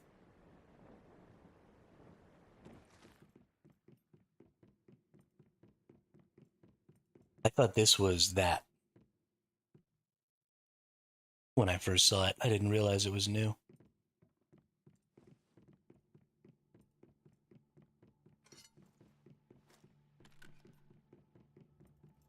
Oh, nice. Some jumps. Platform. Here. Nice, nice. Yeah, I like that. I like that you've gone the route of creating lots of potential jump up points. There's a lot of interesting verticality in all this stuff that you've built, which makes for probably the most even, like, balanced PvP. Because when you've got a lot of verticality like this, you give the advantage to the sniper when nobody knows where they are. But as soon as they kill somebody and give themselves away, you now give the advantage to the people on the ground because, they now have the ability to use all of these structures and stuff to line of sight until they get within a range where their weapon is more powerful.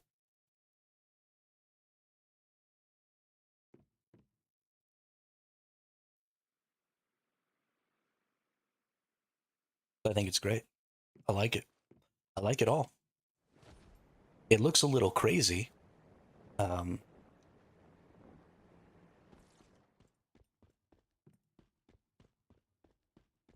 I mean, it was only put together in a handful of days, so it's a little,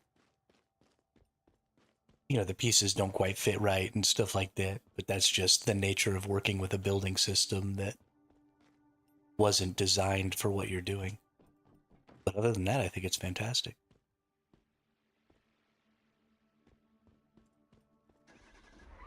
And I think this loop de loop is great. So the next thing we've got to figure out is how to get it to where you can drive around a couple of circles in this and then attach to a vertical tube. And so you'll come down into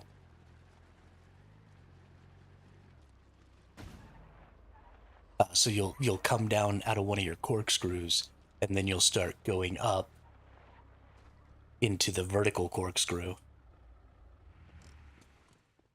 and then try and go all the way up as well. Because that would be like insanely dope.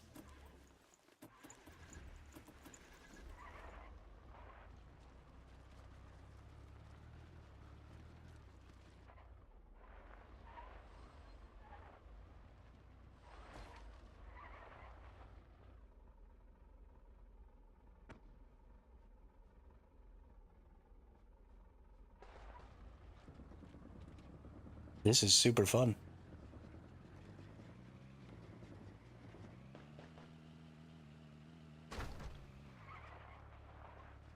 Maybe if you did a gap with it, um, the gap would have to be in the top. If you do the gap at the bottom, um,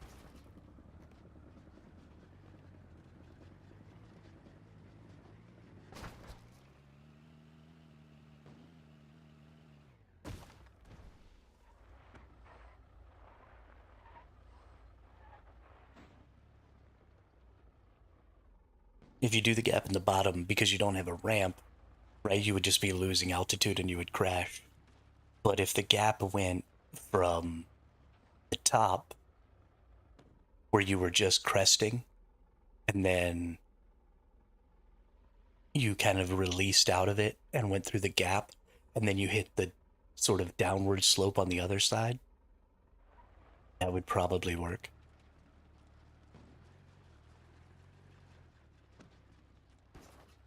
But the only time you would actually be able to make the gap probably is if you were already at the apex of the corkscrew and you were moving laterally.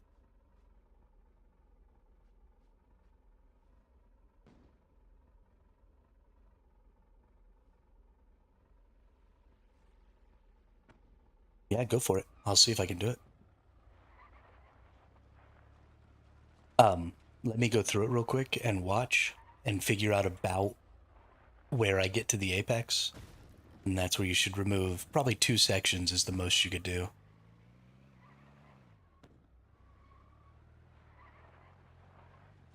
Fuck that up.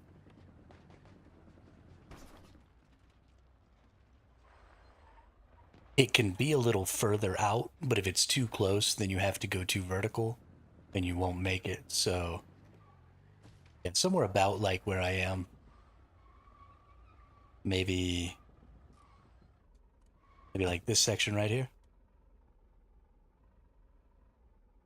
If you remove these 2 that I'm sitting on, probably I could make it.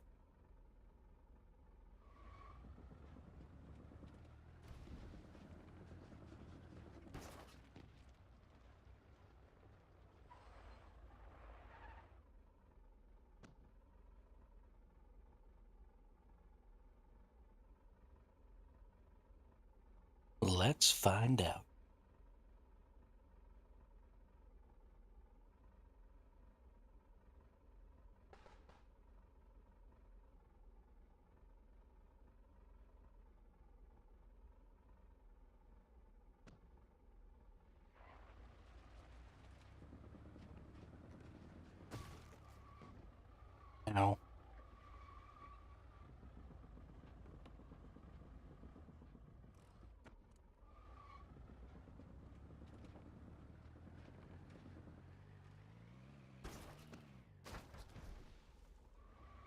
I need to get up a little further there.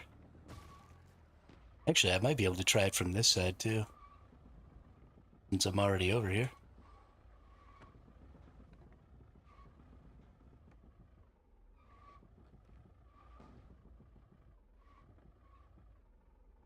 All right.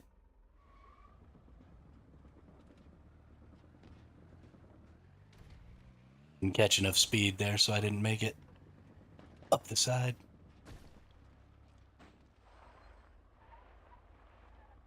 We're gonna get this.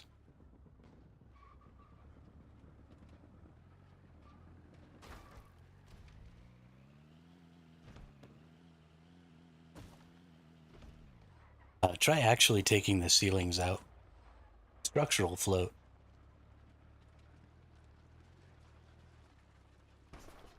I think I'm clipping the corner of the ceiling as I try and go around.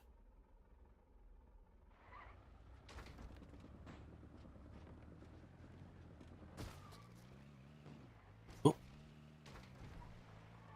You actually might have to go farther. Like it, two might not be enough. The three.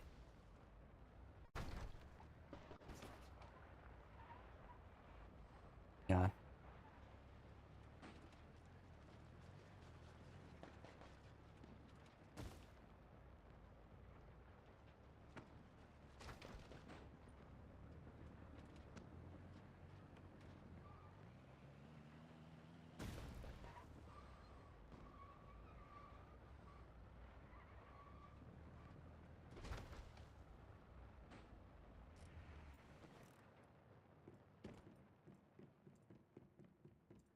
This is freaking hard.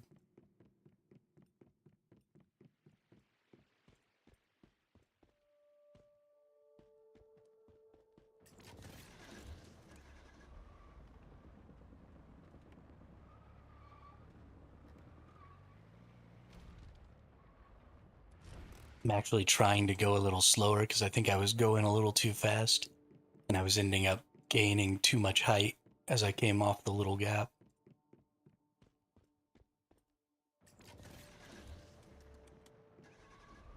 I had too much vertical velocity.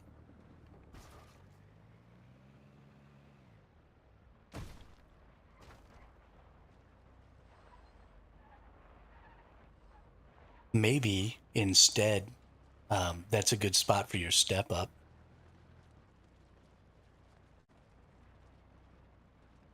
So instead of trying to come back down because you know you're going to be gaining some height, if you stepped it up there instead, then that could be where you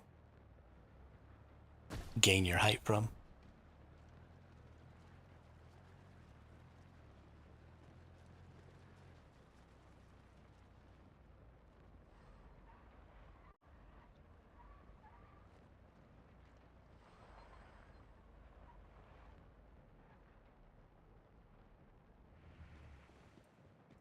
Because you know how you have your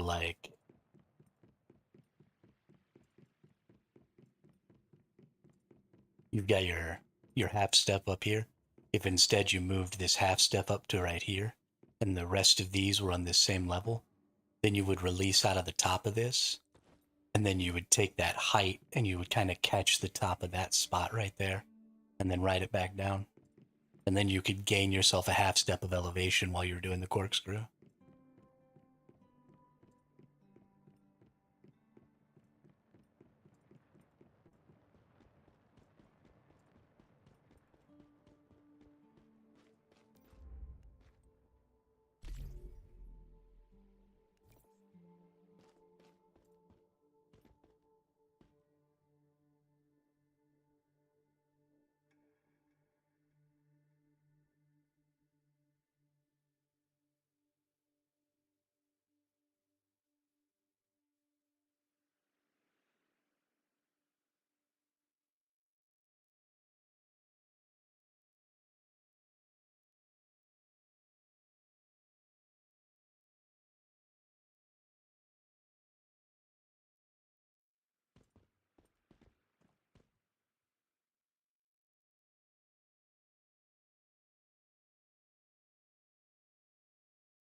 feel like it's trying to flip me too fast. That's just the game mechanics. Not really anything we can do about that. Let me try again here. Maybe if I boost the direction a little. Whoops.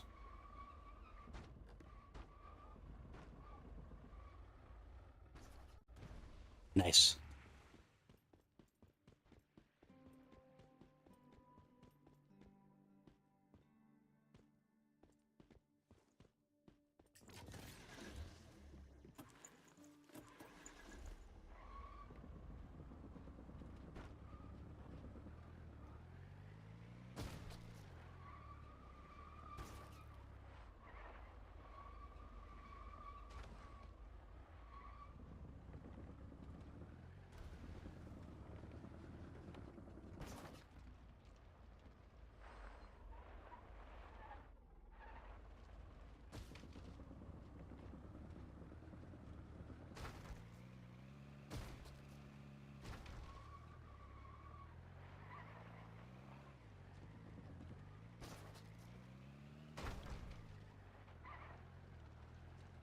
That's a lot of crashing right there.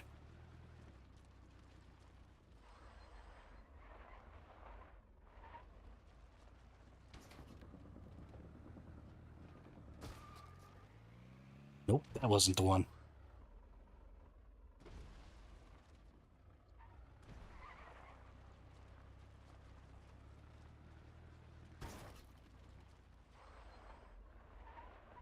That wasn't the one.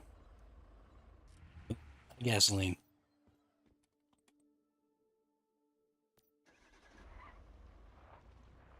Gasolina. Gasolina.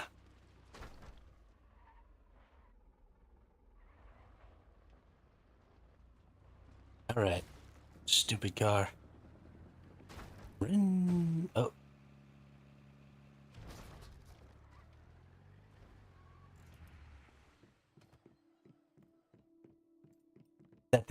That time I think I went a little too far around the loop-de-loop before I started the gap, and it shot me out the side.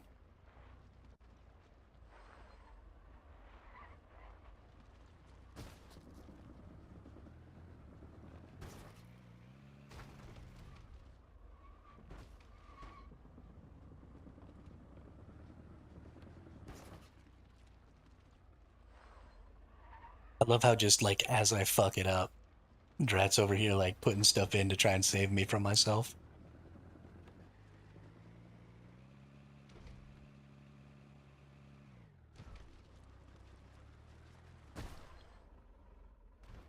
Yo, you end up shooting out of the front of that thing far. Um,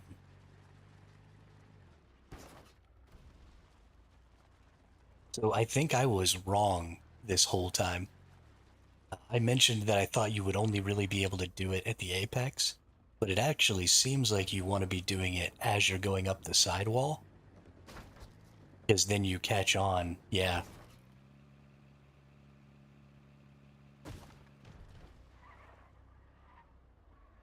Yeah, I was totally wrong about that apex thing. The only time you can really do it without your car spinning, because the physics for the vehicles are like the physics on your cat. They constantly want to have the wheels down, so you have to be coming up as you release, and then you'll catch the top, or you'll catch that other side, and then just keep riding with your vertical momentum as well, and you can get around the whole thing. But once you're upside down, it starts to flip you really fast because it's trying to get your wheels down. Because they don't want you to be able to land upside down, which I think is terrible. I think they should totally just let you land upside down.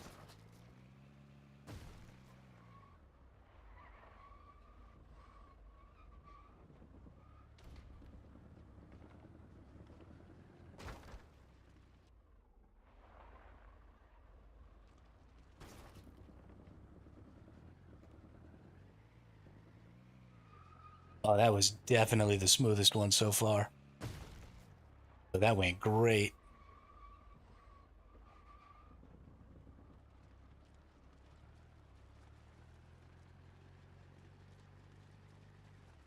This is actually really fun. You gotta break your Jeep out, dude. Get on this.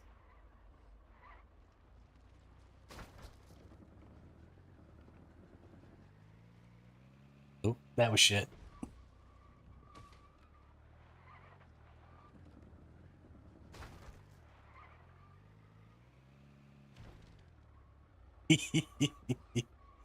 This is great. I need to start putting my freaking world code.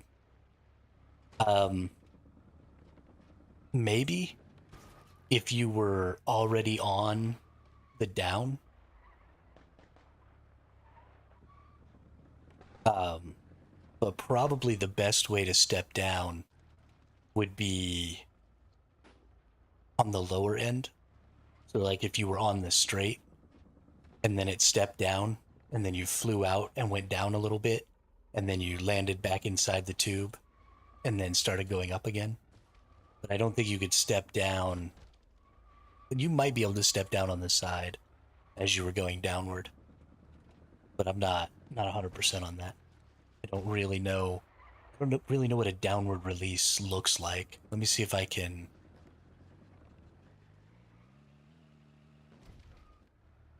Damn.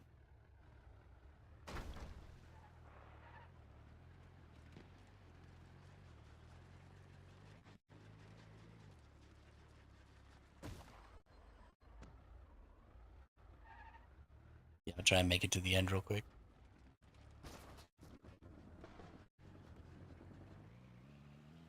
I got some lag or something going on right now.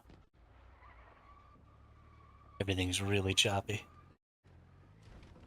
We've got some really bad wind going on right now. Um, and it's been flashing the light bulb in my room. Possible. Might be about to lose my internet or my power or something.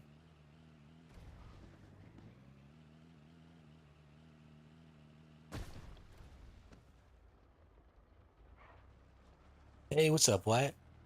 How are you? Making corkscrews.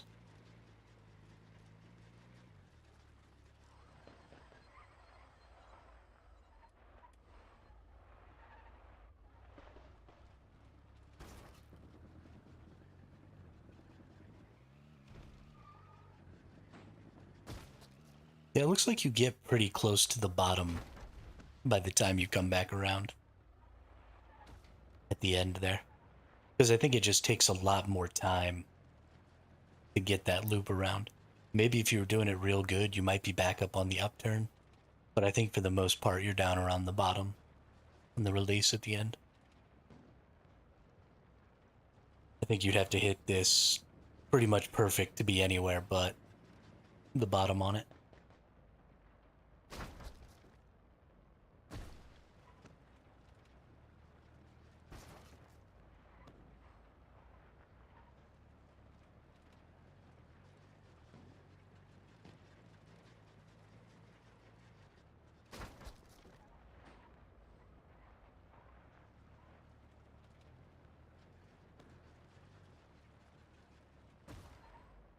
It's honestly kind of crazy though.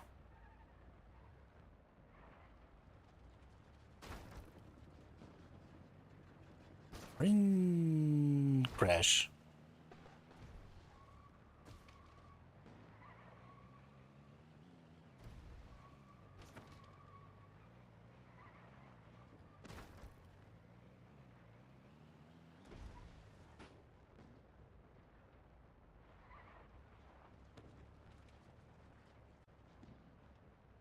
Alrighty.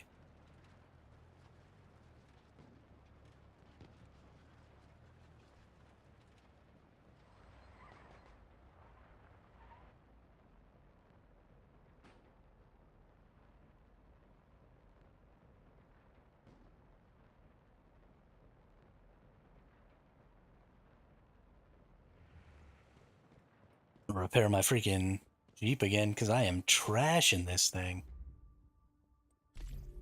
Oh my goodness.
Building in this game is so close. Like, so close. A couple more decent pieces, and, to fill the gaps of some things, like, we need a piece that can attach to these curved up walls that does the U shape. We've got all of these U shapes in the game, but we don't have a piece that attaches to this corner wall that'll create that bowl shape out here. Um, so I think something that could go up and something that could go down, so you could legit have a circle, would be super cool.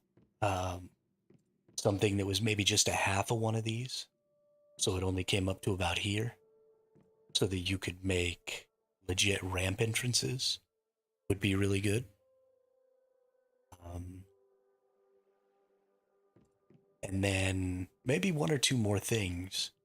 I think if we had just a couple more bits, we could end up with some wildly exciting builds. Oh, there we go. Got that one. Oh, having to go around real hard there. Oh, yeah. Oh, we almost got it on the first try.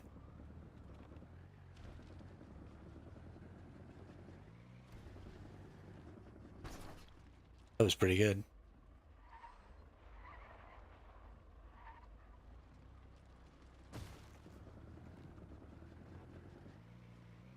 Like that. Nope. Damn it.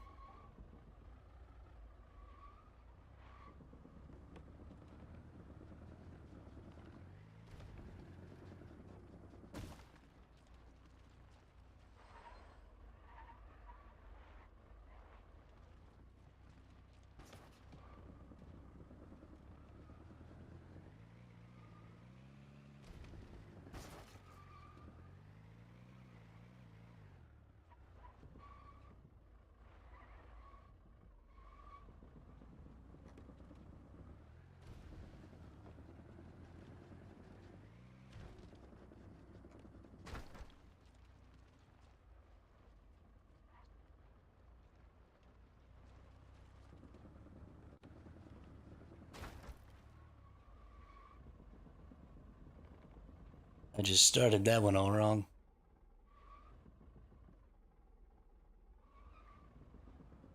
Rin. Sometimes. Sometimes I just hit these real bad, and it makes me look real stupid.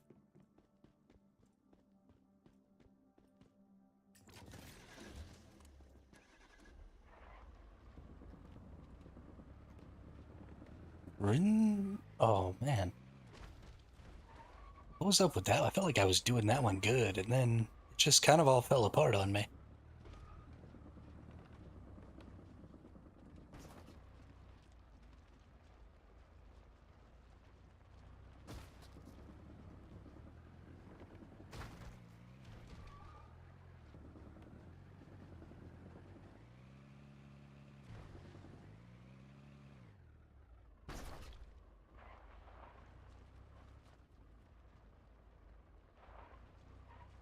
I'm taking that one as a win.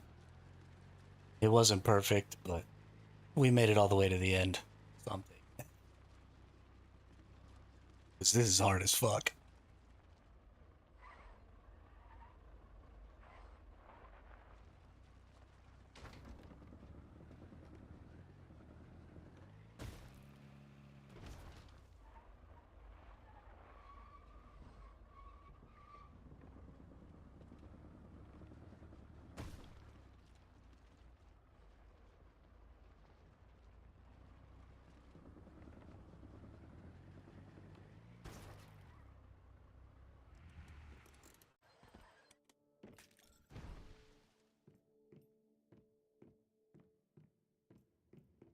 Okay, so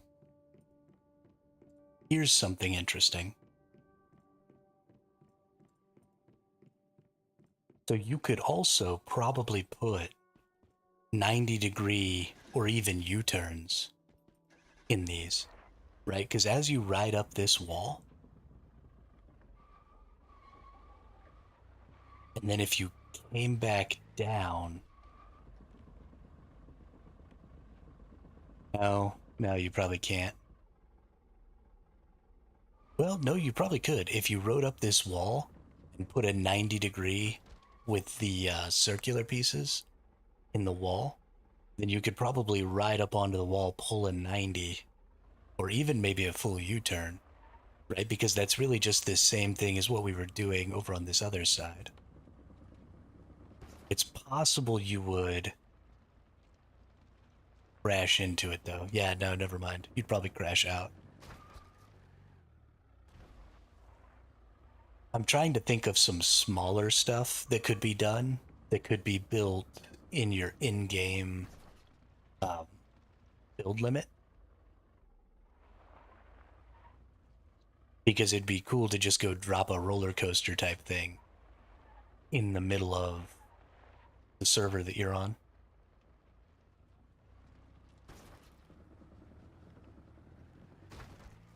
I mean, I guess you could make it if you had like a bunch of people and you got, 3 or 4 people to put their structures end to end and just connect them all. You might be able to get it done. That could be a fun little project.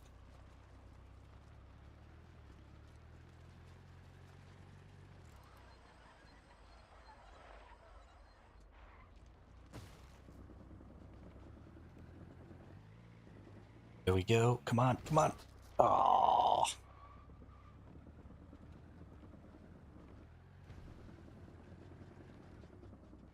Getting to this second one in the right alignment is so hard because depending on when your wheels actually catch the second portion here, really changes um, the distance that you're going to have to travel to get the loop going.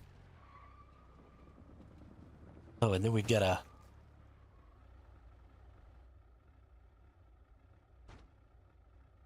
Seesaw.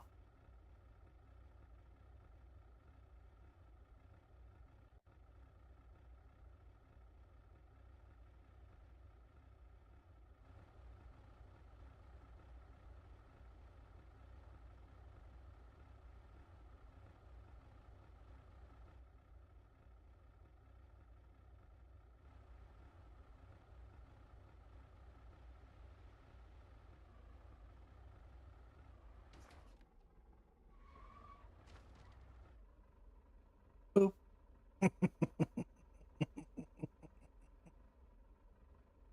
Sorry, I'll get out of your way. I know you're building over here. I'm just in the middle of it.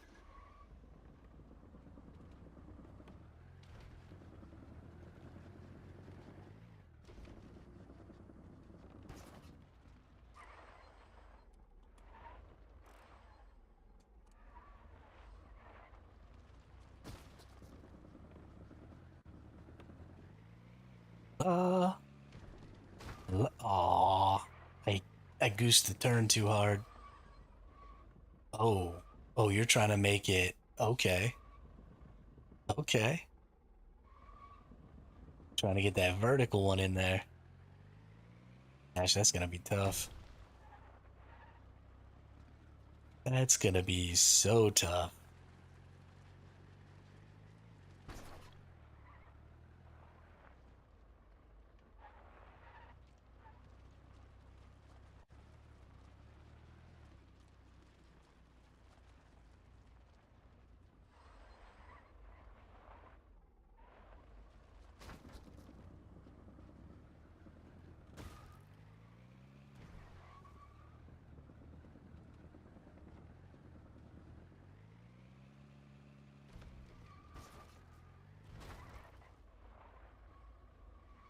Yeah, I think we'll be able to do it. I think it'll be possible.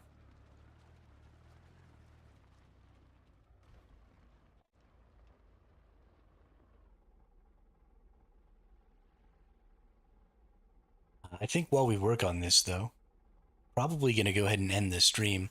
We'll let this be something that we look at tomorrow just to make sure, we'll get it done to where we can actually do it. And then we'll show it off tomorrow because I don't think the build process is terribly interesting for content. But thanks everybody. We had a really great stream today. Had a lot of people out. Had really good concurrent average viewership across the whole stream. Um, Tons of interaction on the chat, which is super cool. In light of how well these corkscrews are doing, I may try and build something like this in my actual server build, even if I just did the vertical one, and see if I can't get people trying to jump up that or drive up that vertical thing, see if they can get up to the tippy top. But yeah, thanks a lot, everybody, for coming out and hanging out. I hope everyone has a great day, and I will see you all on the next one tomorrow, where we will hopefully try out the finished product.